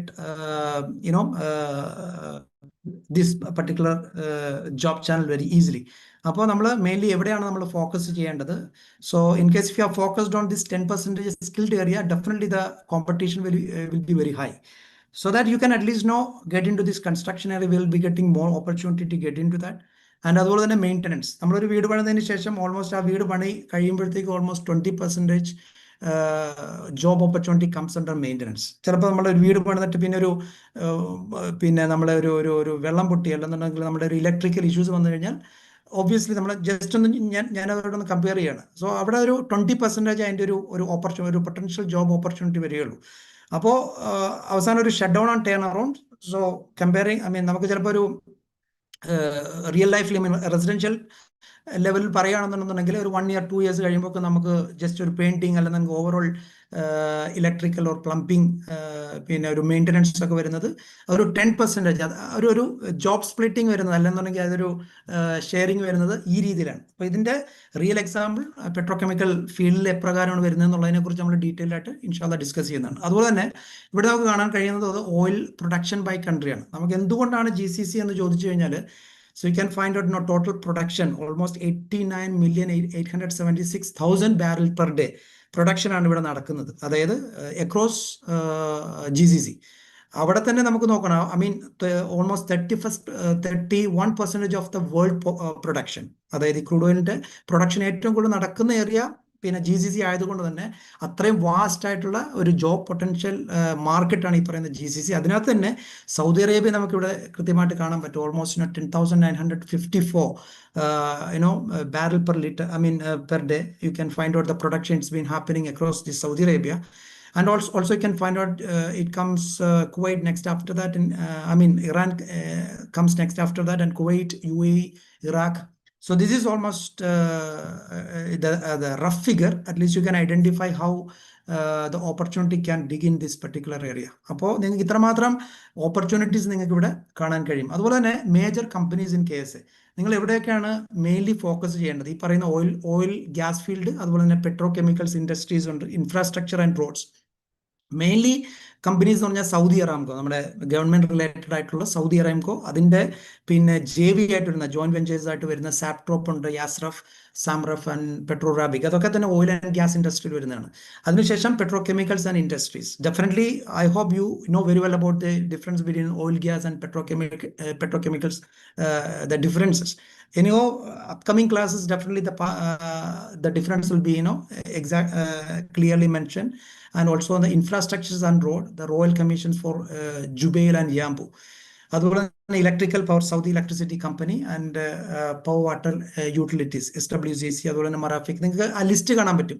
അപ്പോൾ ഇതൊക്കെ തന്നെ വളരെ detailed ആയിട്ട് എവിടെയൊക്കെയാണ് നമുക്ക് ജോബ് ഡിക്കിങ് നടക്കേണ്ടത്, പിന്നെ അതിന്റെ പിന്നെ potential opportunities, what all are the designation, so which all course you suppose to complete. നിങ്ങൾ ഏതൊക്കെ കോഴ്സുകളാണ് ഇവിടെ കംപ്ലീറ്റ് ചെയ്തിട്ടുള്ളത്, ഇതിനകത്ത് ഓൾറെഡി എക്സിസ്റ്റിംഗ് ഓപ്പർച്യൂണിറ്റീസ് ഏതൊക്കെ രീതിയിലാണ് നിങ്ങളത് കരിയർ ഡെവലപ്പ് ചെയ്യേണ്ടത്, അതുപോലെ തന്നെ what all extra course you can add it accelerate in your career. I mean, either through online or as offline. This all will be discussed later, inshallah. So next, you can find out how it's been scheduled from the day on first onwards. I mean, today is July 12th, 2025. The introductions to career. That's what really is happening here. Careers in the oil and gas industry. I mean, next weekലും അതായത് Saturday July 26th നമ്മുടെ same the second part of introductions to career in the oil and gas industry, അതായത് next വീക്കിൽ നമ്മൾ നടക്കുന്നത്. I mean July 26th. അതിനുശേഷം Saturday August 9th ആ ഒരു ട്രെയിനിങ് സെഷനിൽ നമ്മൾ ആദ്യം പറഞ്ഞ പോലെ professional CV, how to make a professional CV and resume preparation, I mean resume preparation. അതുപോലെ തന്നെ Saturday August 23rd 2025 interview preparations and techniques. അത് നമ്മൾ ഓൾറെഡി ഡിസ്കസ് ചെയ്തിട്ടുണ്ട്. How to prepare for an interview and what all the techniques and soft skills can be learn through this training. Okay, so അത് പിന്നെ from the beginning, like, introduce yourself. You may stuck at that time how to introduce myself, or else for each company the preparation may be varied or differed, like, based on the company profile. അപ്പോൾ അത് ആ കമ്പനിയിൽ കുറേ നാളുകളായിട്ട് work ചെയ്യുന്ന ആളുകളെ സംബന്ധിച്ചിടത്തോളം അവിടുത്തെ CV പ്രിപ്പറേഷൻ ആണെങ്കിലും അവിടുത്തെ ഒരു ഇന്റർവ്യൂ പ്രിപ്പറേഷൻ ആണെങ്കിലും either offline or online, how to get ready for that one, അങ്ങനെയുള്ള ഒരു ഓവർവ്യൂ തീർച്ചയായിട്ടും നമുക്ക് ഈ ഒരു ട്രെയിനിങ്ങിൽ കൂടെ കിട്ടും. അതുകൊണ്ട് തന്നെ പലപ്പോഴും നിങ്ങൾ ജോബ് കൊടുത്തതിന് ശേഷം ജോലി കിട്ടുന്നില്ല, അല്ലെങ്കിൽ അതിൻ്റെ പിന്നെ ഷോർട്ട് ലിസ്റ്റ് ആയതിനു ശേഷം വീണ്ടും ഒരു ഫോളോ അപ്പ് കൃത്യമായിട്ട് നടത്തിയിട്ടും പിന്നെ എന്താണ് നമുക്കൊരു ഔട്ട്കം കിട്ടാത്തതിൻ്റെ മെയിൻ ഇഷ്യൂസ് എന്ന് പറഞ്ഞു കഴിഞ്ഞാൽ ഈ തരത്തിലുള്ള പ്രിപ്പറേഷനിൽ നമുക്ക് വരുന്ന പിന്നെ ഫോൾസുകളാണ്. അതൊക്കെ തന്നെ ഇൻഷാല്ലാ നമ്മൾ ഈ ഒരു പിന്നെ സെഷനിൽ കൂടെ കവർ ചെയ്യുന്നതാണ്. അതുപോലെ തന്നെ Saturday September 13 electrical, especially for the core field as we discussed general, then after the core field electrical and instrumentation work related to design, construction, maintenance and shutdown. That is the first part. And Saturday September 27, 2025 electrical, and the second part will be conducted. And Saturday October 11th piping works in design, construction and maintenance and shutdown. അതിൻ്റെ overview, common roles and responsibilities, അത് 11 ഒക്ടോബറിലാണ് അതിൻ്റെ first part നടക്കുന്നത്. അതിൻ്റെ second part 25th ഒക്ടോബറിൽ. അതുപോലെ തന്നെ Saturday November 8th civil works in design, construction and maintenance and shutdown. അതിൻ്റെ overview, common roles and responsibilities will be conducted on November 8th. And November 22nd will be the second part. Okay, and Saturday December 6th the structural painting installation works in design, construction and shutdown. And in first part അങ്ങനെ almost 11 to 12 modules already നമ്മൾ schedule ചെയ്തിട്ടുണ്ട്. ഇതാണ് അതിൻ്റെ ഒരു overview. നമ്മുടെ ടൈമിന്റെ പരിമിതി കാരണം പിന്നെ നെക്സ്റ്റ് സെഷൻ കണ്ടക്ട് ചെയ്യുന്നതിന് വേണ്ടിയിട്ട് പിന്നെ നൗഫൽ ഖാനെ ക്ഷണിക്കുന്നു. ജസാക്കല്ലാഹ്. വലൈക്കും അസ്സലാം വറഹ്മത്തുള്ളാഹി വബറകാതുഹു. അൽഹംദുലില്ലാഹ് നമ്മുടെ ഷിയാസ്ക സൂചിപ്പിച്ച കാര്യങ്ങളൊക്കെ തന്നെ എല്ലാവർക്കും മനസ്സിലായെന്ന് വിചാരിക്കുന്നതാണ്. ഇൻഷാല്ലാ അടുത്തത് നമ്മൾ അടുത്ത സെക്ഷനിലേക്ക് കിടക്കാണ്. ഈ പെട്രോകെമിക്കൽ, ഓയിൽ ആൻഡ് ഗ്യാസ് ഇൻഡസ്ട്രീസിൽ എങ്ങനെയാണ് ഒരു പ്ലാന്റ് ബിൽഡ് ചെയ്തുകൊണ്ട് വരുന്നത്, അതിൽ എന്തൊക്കെ ഘട്ടങ്ങളാണ്, അതിൽ എന്തൊക്കെ റിസോഴ്സസ് ആവശ്യമുണ്ട് തുടങ്ങിയ കാര്യങ്ങളാണ് ഇൻഷാല്ലാ അടുത്ത സെഷനിൽ വരുന്നത്. അപ്പോൾ ഇത് കൈകാര്യം ചെയ്യുന്നത് നൗഫൽ റഹ്മാനാണ്. അദ്ദേഹം കഴിഞ്ഞ 24 വർഷമായി പെട്രോകെമിക്കൽ മേഖലയിൽ ജോലി ചെയ്ത് വരികയാണ്. നിലവിൽ പ്രോസസ് ലീഡ് എഞ്ചിനീയർ ആയിട്ട് സാബിക്കിൽ വർക്ക് ചെയ്യാണ്. പ്രൊജക്ട് ഡിസൈൻ മുതൽ പ്ലാന്റ് റണ്ണിങ് വരെയുള്ള പല ഘട്ടങ്ങളിലൂടെ അദ്ദേഹം വർക്ക് ചെയ്തിട്ടുണ്ട്. തൃശ്ശൂർ എഞ്ചിനീയറിംഗ് കോളേജിൽ നിന്ന് 2001 കെമിക്കൽ എഞ്ചിനീയറിംഗ് BTech കഴിഞ്ഞാണ്. അദ്ദേഹത്തെ അടുത്ത സെഷൻ കൈകാര്യം ചെയ്യാനായിട്ട് ക്ഷണിക്കുകയാണ്. അസ്സലാമു അലൈക്കും. അസ്സലാമു അലൈക്കും വറഹ്മത്തുള്ളാഹി വബറകാതുഹു. വലൈക്കും കേൾക്കാം, സൗണ്ട് കേൾക്കാമല്ലേ? കേൾക്കുന്നുണ്ട്. സ്ക്രീന് വിസിബിൾ അല്ലേ? യെസ്. ഓക്കെ. അൽഹംദുലില്ലാഹ്, ബിസ്മില്ലാഹ്, സ്വലാത്തു വസ്സലാമു അലാ റസൂലില്ലാഹി വഅലാ ആലിഹി വസഹ്ബിഹി അജ്മഈൻ. അമ്മാ ബഅദ്. റബ്ബി ഇശ്റഹ് ലി സദ്രി വയസ്സിർ ലി അംരി വഹ്ലുൽ ഉഖ്ദതം മിൻ ലിസാനി യഫ്ഖഹു ഖൗലി. അപ്പോൾ ഞാൻ ഉദ്ദേശിക്കുന്നത് ഒരു പെട്രോകെമിക്കൽ അല്ലെങ്കിൽ ഓയിൽ ആൻഡ് ഗ്യാസ് പ്ലാന്റിൽ ഒരു സ്റ്റാർട്ടിങ് തൊട്ട് ഒരു പ്രൊജക്റ്റ് അവർ പ്ലാൻ ചെയ്യുന്നു, അതിന്റെ ഓണർ അല്ലെങ്കിൽ ഒരു ടീംസ്, അത് തൊട്ട് എങ്ങനെയാണ് ഒരു പ്ലാന്റ് കൺസ്ട്രക്ട് ചെയ്യുന്നത്, അതുവരെയുള്ള ഡിഫറെന്റ് സ്റ്റെപ്പുകളുണ്ട്. ഒരു 2 to 3 years അല്ലെങ്കിൽ 4 years വരെ എടുക്കുന്ന ഒരു വലിയ പ്ലാന്റിന്റെ സൈസിനനുസരിച്ച് അത്രയും ഒരു ആ ടൈമിൽ വരുന്ന ഡിഫറെന്റ് ഫേസസിനെ പറ്റി ഒന്ന് എക്സ്പ്ലെയിൻ ചെയ്യാമെന്നാണ് ഞാൻ ഉദ്ദേശിക്കുന്നത്. അപ്പോൾ ഒരു പ്ലാന്റ് ഉണ്ടാക്കണമെന്ന് പ്ലാൻ ചെയ്യുമ്പോൾ തന്നെ ഫസ്റ്റ് ചെയ്യുന്ന ഒരു സ്റ്റെപ്പ് എന്ന് പറഞ്ഞാൽ ഫീസിബിലിറ്റി സ്റ്റഡി കണ്ടക്ട് ചെയ്യും. അതിൽ ഫീസിബിലിറ്റി സ്റ്റഡിന്റെ ഒബ്ജക്റ്റീവ് എന്ന് പറഞ്ഞാൽ ഇവാലുവേറ്റ് ടെക്നിക്കലി, എക്കണോമിക്കലി ആൻഡ് എൻവയോൺമെന്റലി ഇത് വയബിൾ ആണോ, ഈ പ്ലാന്റ് അല്ലെങ്കിൽ ഈ പ്രൊജക്ട് വയബിൾ ആണോ എന്നാണ്. ടെക്നിക്കലി ഫീസിബിൾ ആണോ, അതുപോലെ എക്കണോമിക്കലി ഫീസിബിൾ ആണോ, അതുപോലെ എൻവയോൺമെന്റൽ ഇഷ്യൂസ് എന്തെങ്കിലും ഈ ഒരു പ്രൊജക്ട് കൊണ്ട് ഉണ്ടാവോ എന്നാണ് ആദ്യത്തെ ഒരു സ്റ്റഡി, ഫീസിബിലിറ്റി സ്റ്റഡി നടത്തുന്നത്. അതിലെ കീ ആക്ടിവിറ്റീസ് എന്താണെന്ന് പറഞ്ഞാല് മാർക്കറ്റ് അനാലിസിസ് ആണ് മെയിൻ ആയിട്ട്. നമ്മൾ ഇൻവെസ്റ്റ് ചെയ്യുന്നതനുസരിച്ച് നമുക്ക് അതിന്റെ റിട്ടേൺ അല്ലെങ്കിൽ ഇൻകം കിട്ടേണ്ടതുണ്ട്. അത് എത്ര സമയം കൊണ്ട് കിട്ടും, അതിന്റെ ഒരു ബ്രേക്ക് ഈവൺ പോയിന്റ്, അതൊക്കെ നോക്കിയിട്ട് എത്ര സമയം കൊണ്ട് അത് മാർക്കറ്റ് ശരിക്കും അനലൈസ് ചെയ്യും. ഈ പ്രൊഡക്റ്റ് ഉണ്ടാക്കിയിട്ട് പ്രൊഡക്റ്റിന് ആവശ്യക്കാരുണ്ടോ, അതുപോലെ തന്നെ സെയിം ടൈം റോ മെറ്റീരിയൽ വേണം ഈ പ്രൊഡക്റ്റ് ഉണ്ടാക്കാൻ, ഫീഡ് സ്റ്റോക്കിന്റെ അവൈലബിലിറ്റി അത് ശരിക്കും സ്റ്റഡി ചെയ്യും. അത് പ്ലാന്റ് എത്ര കാലം റൺ ചെയ്യും, അതുവരെ ഈ ഫീഡ് സ്റ്റോക്കും അവൈലബിൾ ആണോ എന്ന് നോക്കണം. അപ്പോൾ നമ്മൾ പ്ലാന്റ് ഉണ്ടാക്കിയതിനു ശേഷം ഫീഡ് സ്റ്റോക്ക് അല്ലെങ്കിൽ റോ മെറ്റീരിയൽ അവൈലബിൾ അല്ലാന്നുണ്ടെങ്കിൽ എല്ലാ ഇൻവെസ്റ്റ്മെന്റും നമ്മൾ നഷ്ടത്തിലാവും. അപ്പൊ ആ ഒരു സ്റ്റഡി, ഫീസിബിലിറ്റി സ്റ്റഡി നന്നായിട്ട് ചെയ്യണം. അതുപോലെ തന്നെ ഫീസിബിലിറ്റി സ്റ്റഡിയിൽ വരുന്ന അടുത്തൊരു സെക്ഷനാണ് സൈറ്റ് സെലക്ഷൻ. എവിടെയാണ് നമ്മൾ പ്ലാന്റ് ഉണ്ടാക്കാൻ പ്ലാൻ ചെയ്യുന്നത്, അതാണ് സൈറ്റ് സെലക്ഷൻ. സൈറ്റ് സെലക്ഷനിൽ മെയിനായിട്ട് നോക്കുന്നത് നമ്മളെ ലോജിസ്റ്റിക് അല്ലെങ്കിൽ ആക്സസബിലിറ്റി, ഈ ഒരു സ്ഥലത്തേക്ക് എല്ലാ സാധനങ്ങളും എത്തിക്കാനുള്ള, റോ മെറ്റീരിയൽ എത്താനുള്ള മാർഗങ്ങളുണ്ടാവും.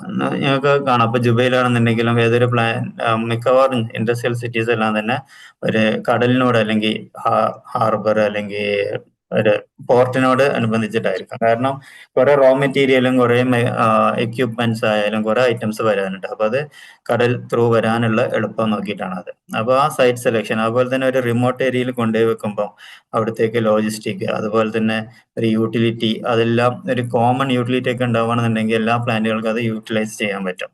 ഇൻഫ്രാസ്ട്രക്ചർ അതുപോലെ തന്നെ അതെല്ലാം നോക്കിയിട്ട് അതെല്ലാം ഈ ഫീസിബിലിറ്റി സ്റ്റഡിന്റെ ഭാഗമായിട്ട് വരുന്നതാണ്. അതുപോലെ തന്നെ റിസ്ക് അസസ്മെന്റ്, ഒരു ഇനീഷ്യൽ റിസ്ക് അസസ്മെന്റ് ഏതൊരു പ്രൊജക്റ്റിനും ചെയ്യുന്നതാണ്.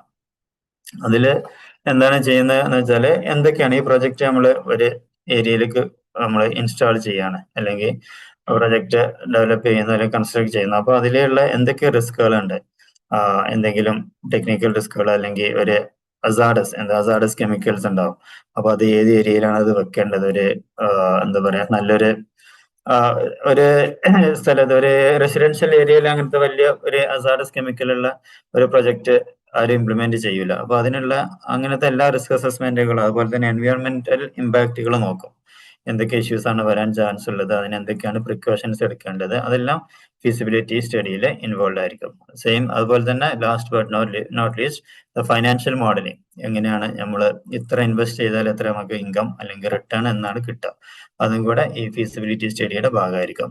അപ്പോൾ ഓൺ ഫീസിബിലിറ്റി സ്റ്റഡി നമ്മൾ പാസ്സായി, ഒരു ബോർഡ് ഓഫ് ഡയറക്ടേഴ്സ് അല്ലെങ്കിൽ ഒരു ടീം ഉണ്ടാവും, അത് ഓക്കെ ആണെന്നുണ്ടെങ്കിലാണ് പിന്നെ അടുത്ത സ്റ്റേജിലേക്ക് പ്രീ ഫീഡ് അല്ലെങ്കിൽ കൺസെപ്ഷ്യൽ ഡിസൈൻ ഫേസിലേക്ക് ഒരു പ്രൊജക്ട് മൂവ് ചെയ്യുന്നത്. ഈ ഫീസിബിലിറ്റി സ്റ്റഡി ചെയ്യുന്ന ഫേംസുകൾ, മേജർ ഫേംസുകൾ എന്ന് പറഞ്ഞാൽ കുറെ കൺസൾട്ടൻസി കമ്പനികളുണ്ട്, such as Wood engineering, Worley, Fluor, Technip, Bechtel, KBR, Lummus, UOP, McKinsey, അങ്ങനെ കുറെ കൺസൾട്ടൻസി ഫേംസുകളുണ്ട്. അവരെല്ലാം വേൾഡ് ക്ലാസ് തന്നെ, വേൾഡ് ലെവലില് ഈ ഫീസിബിലിറ്റി സ്റ്റഡി ചെയ്യുന്ന ഫേംസുകളാണ്. ഇനി നമ്മൾ പ്രീ ഫീഡ് അല്ലെങ്കിൽ കൺസെപ്ഷ്യൽ ഡിസൈനിലേക്ക് വരികയാണെന്നുണ്ടെങ്കിൽ അതിലാണ് ഒരു basic technical and economic design of a project is defined in the stage. അതിലുള്ള വേറെ ഐറ്റംസ് എന്ന് പറഞ്ഞാൽ മേജർ ആക്ടിവിറ്റീസ് എന്ന് പറഞ്ഞാൽ പ്രോസസ് ഫ്ലോ ഡയഗ്രാം ഉണ്ടാവും. ഒരു പ്രൊജക്ട്, ഒരു കെമിക്കൽ പ്രൊജക്ട് അല്ലെങ്കിൽ പെട്രോ കെമിക്കൽ അല്ലെങ്കിൽ ഓയിൽ പ്രൊജക്ടിന്റെ ബേസിക് ഡോക്യുമെന്റ് ആണ് പ്രോസസ് ഫ്ലോ ഡയഗ്രാം. അതിൽ ഒരു പ്രോസസ് ഫ്ലോ ഡയഗ്രത്തിന്റെ ഒരു ജസ്റ്റ് ഒരു എക്സാമ്പിൾ ഞാൻ കാണിച്ചു തരാം. ഇതൊരു സിമ്പിൾ സിസ്റ്റത്തിന്റെ എക്സാമ്പിൾ ആണ് പ്രോസസ് ഫ്ലോ ഡയഗ്രാം. ഫീൽഡിലുള്ള ആളുകൾക്ക് അറിയായിരിക്കും, പുതിയ ആളുകളാണ് കൂടുതൽ അവര് ഒന്ന് ഫോക്കസ് ചെയ്യുന്ന നന്നായിരിക്കും. അതിൽ കാണിക്കുന്നത് പറഞ്ഞാൽ ഏതൊക്കെ സ്ട്രീമുകളാണ്, ഏതൊക്കെ റോ മെറ്റീരിയൽ, ഇതൊരു ചെറിയ ഒരു സെക്ഷന്റെ PFD മാത്രമാണ്. ഇതുപോലെ കുറെ PFDകൾ ഉണ്ടാവും ഒരു വലിയ പ്ലാന്റ് ആകുമ്പോൾ. അപ്പൊ അതിൽ നമ്മളിപ്പോ ഇതിൽ നോക്കുകയാണെങ്കിൽ എയർ വരുന്നു, എയർ ഫിൽട്ടർ ചെയ്യുന്നു, അതുപോലെ തന്നെ ഒരു കംപ്രസർ ഉണ്ട്. ഇതൊരു കംപ്രസർ ആണ്. ഇതിന്റെ ഈ നോട്ടിഫിക്കേഷനും സിമ്പലും കാര്യങ്ങളും നമ്മൾ ശരിക്കും ഒരു പ്രോസസ് എഞ്ചിനീയർ അല്ലെങ്കിൽ മെക്കാനിക്കൽ എഞ്ചിനീയർ, പ്ലാന്റിൽ വർക്ക് ചെയ്യുന്ന ആളുകൾ അത് മനസ്സിലാക്കേണ്ടതുണ്ട്. P&ID എങ്ങനെയാണ് റീഡ് ചെയ്യേണ്ടത്, അതുപോലെ പ്രോസസ് ഫ്ലോ ഡയഗ്രാം എങ്ങനെയാണ് റീഡ് ചെയ്യേണ്ടതെന്ന് നമ്മൾ പഠിക്കേണ്ടതുണ്ട്. അതുപോലെ ഇത് അമോണിയ, വേറൊരു റോ മെറ്റീരിയൽ ആണ്. ഇതൊരു ഇവാപറേറ്റർ ആണ്, ഇവാപറേറ്റ് ചെയ്യാനുള്ള ഹീറ്റ് ആണിത്. സ്റ്റീം ആയിരിക്കാം, അല്ലെങ്കിൽ വേറെ എന്തെങ്കിലും ഹോട്ട് സ്റ്റീം ആയിരിക്കും. എന്നിട്ട് ഇത് മിക്സ് ആവുന്നു, എന്നിട്ട് ഇതൊരു റിയാക്ടറിലേക്ക് പോകുന്നു, ഓക്സിഡൈസർ. അതുപോലെ തന്നെ വേസ്റ്റ് ഹീറ്റ് ബോയിലർ, അങ്ങനെ കുറെ നമ്പേഴ്സ് നിങ്ങൾക്ക് ഇവിടെ കാണാൻ പറ്റും. 1, 2, 1A, 2A. ഇതിന്റെ എല്ലാം ഡീറ്റെയിൽസ്, ഇതിന്റെ എന്താണ് ഇത് ഫ്ലോ, എന്താണ് ഈ പ്രോസസ് കണ്ടന്റ് എന്താണ്, അതുപോലെ ഇതിന്റെ ടെമ്പറേച്ചർ എത്രയാണ്, ഇതിന്റെ പ്രഷർ എത്രയാണ്, ഇതിന്റെ ഫ്ലോ റേറ്റ് kg/h, അതുപോലെ അതിന്റെ കോമ്പോസിഷൻ, അതെല്ലാം ഈ എല്ലാ സ്ട്രീമിന്റെയും കോമ്പോസിഷൻ എല്ലാം ഇത് കോൺഫിഡൻഷ്യൽ ഡോക്യുമെന്റ് ആയിരിക്കും. ഒരു പ്രൊജക്ട് ഉണ്ടാക്കുമ്പോൾ ഒരു ലൈസൻസർ ഉണ്ടാവും, അത് ആരാണോ മെയിൻ ആയിട്ട് അതിന്റെ കൺട്രോൾ ചെയ്യുന്നത്, പാറ്റന്റ് ഒക്കെ ഉള്ളതായിരിക്കും. അതുകൊണ്ട് ഒരിക്കലും ഒരു പ്രോസസ് ഫ്ലോ ഡയഗ്രാം അത്ര എല്ലാവർക്കും അവൈലബിൾ ആയിരിക്കില്ല. ഒരു പ്ലാന്റിൽ അവൈലബിൾ ആയിരിക്കും, പക്ഷെ അതങ്ങനെ തേർഡ് പാർട്ടി ആയിട്ടൊന്നും അങ്ങനെ ഷെയർ ചെയ്യാറില്ല. അപ്പോൾ അതാണ് ഒരു പ്രോസസ് ഫ്ലോ ഡയഗ്രാം ആണ് ആദ്യം ഉണ്ടാക്കുന്നത്. അത് പിന്നെ അതുപോലെ തന്നെ എക്യുപ്മെന്റ് സൈസിങ്, ഡിഫറെന്റ് എക്യുപ്മെന്റ്സ് ഉണ്ടാവും, വലിയ വലിയ കോളംസ് കാണാം, അതുപോലെ റിയാക്ടേഴ്സ് ഉണ്ടാവും, കാറ്റലിസ്റ്റ്, അങ്ങനെ കുറെ ഐറ്റംസ് ഉണ്ടാവും. അതെല്ലാം എക്യുപ്മെന്റ്, അതെല്ലാം സൈസ് ചെയ്യുന്നത് പമ്പ്, കംപ്രസർ, ടർബൈൻസ് എല്ലാം ഞങ്ങൾ പഠിച്ച നമ്മൾ കോളേജിലായാലും അല്ലെങ്കിൽ പ്ലാന്റുകളായാലും മനസ്സിലാക്കിയിട്ടുണ്ടാവും. അതെല്ലാം മെയിൻ ആയിട്ട് അതിന്റെ ഇനീഷ്യൽ ഡിസൈൻ അല്ലെങ്കിൽ എക്യുപ്മെന്റ് സൈസിങ് ചെയ്യുന്നത് ഈ പ്രീ ഫീഡ് അല്ലെങ്കിൽ CDP ലെവലിലാണ്. അതുപോലെ തന്നെ ലേ ഔട്ട് പ്ലാനിങ്, എങ്ങനെയാണ് ഒരു പ്ലാന്റ് ലേ ഔട്ട് ചെയ്യുന്നത്, എവിടെയാണ് നമ്മൾ ഫീഡ് സ്റ്റോക്ക് നമ്മൾ റിസീവ് ചെയ്യുന്നത്, അത് എവിടെ സ്റ്റോർ ചെയ്യുന്നു, അത് എവിടുന്ന് പിന്നെ ഫസ്റ്റ് യൂണിറ്റിലേക്ക് എങ്ങോട്ട് പമ്പ് ചെയ്യുന്നത്, എങ്ങനെയാണ് അതിന്റെ ഒരു റൂട്ടിങ്, അതെല്ലാം അതായത് നമ്മളൊരു ലേ ഔട്ട് പ്ലാനിങ്. അത് എന്തിനാന്ന് വെച്ചാൽ പൈപ്പിംഗ് കോസ്റ്റ്, നമ്മൾ ആദ്യം ഒരു യൂണിറ്റ് ഒന്ന് ഉണ്ടാക്കിയിട്ട് പിന്നെ സെക്കൻഡ് യൂണിറ്റിലേക്കായിരിക്കും ആ പ്രോഡക്റ്റ് പോകേണ്ടത്, ഇന്റർമീഡിയറ്റ് പ്രോഡക്റ്റ്, എന്നിട്ട് പിന്നെ അത് 3ലേക്ക് പോകണം. അങ്ങനെ ആയിരിക്കും. അത് നേരെ തിരിച്ച് അത് അതിന്റെ ഏരിയ നമ്മൾ നന്നായി സെലക്ട് ചെയ്യില്ലാന്നുണ്ടെങ്കിൽ കുറെ പൈപ്പിങ്ങിലൊക്കെ കുറെ കോസ്റ്റുകൾ വരും. അതൊക്കെ ഒഴിവാക്കാൻ വേണ്ടിയിട്ടാണ് നല്ലൊരു ലേ ഔട്ട് പ്ലാൻ ചെയ്യേണ്ടതുണ്ട്. അതെല്ലാം ചെയ്യുന്നത് ഈ പ്രീ ഫീഡ് അല്ലെങ്കിൽ CDP ലെവലിലാണ്. അതുപോലെ തന്നെ ടെക്നോളജി ലൈസൻസർ, ഈ ഏതൊരു പ്രൊഡക്റ്റിനും കുറെ ലൈസൻസർ ഉണ്ടാവും. അവരെ പാറ്റന്റ് ഉള്ള പ്രോഡക്റ്റ് ഇതായിരിക്കും, ലൈസൻസിങ് ആയിരിക്കും. അത് നമ്മൾ സെലക്ട് ചെയ്യുന്നതും ഇതേ സ്റ്റേജിലാണ്. അതുപോലെ തന്നെ ഇനീഷ്യൽ ഹസാർഡ് ഐഡന്റിഫിക്കേഷൻ, അതിൽ എന്തൊക്കെയാണ് പ്രിക്കോഷൻസ് വേണ്ടത്, അതും കൂടെ ചെയ്യുന്നത് ഈ പ്രീ ഫീഡ് അല്ലെങ്കിൽ ഫീഡ് സ്റ്റേജിൽ ആണ് ചെയ്യുന്നത്. അതിൽ മെയിൻ ആയിട്ട് പറയാനുള്ളത് മേജർ ഫാംസ് ലൈസൻസസ് എന്ന് പറഞ്ഞാൽ അത് KBR, Technip, Dow, scientific design, UOP,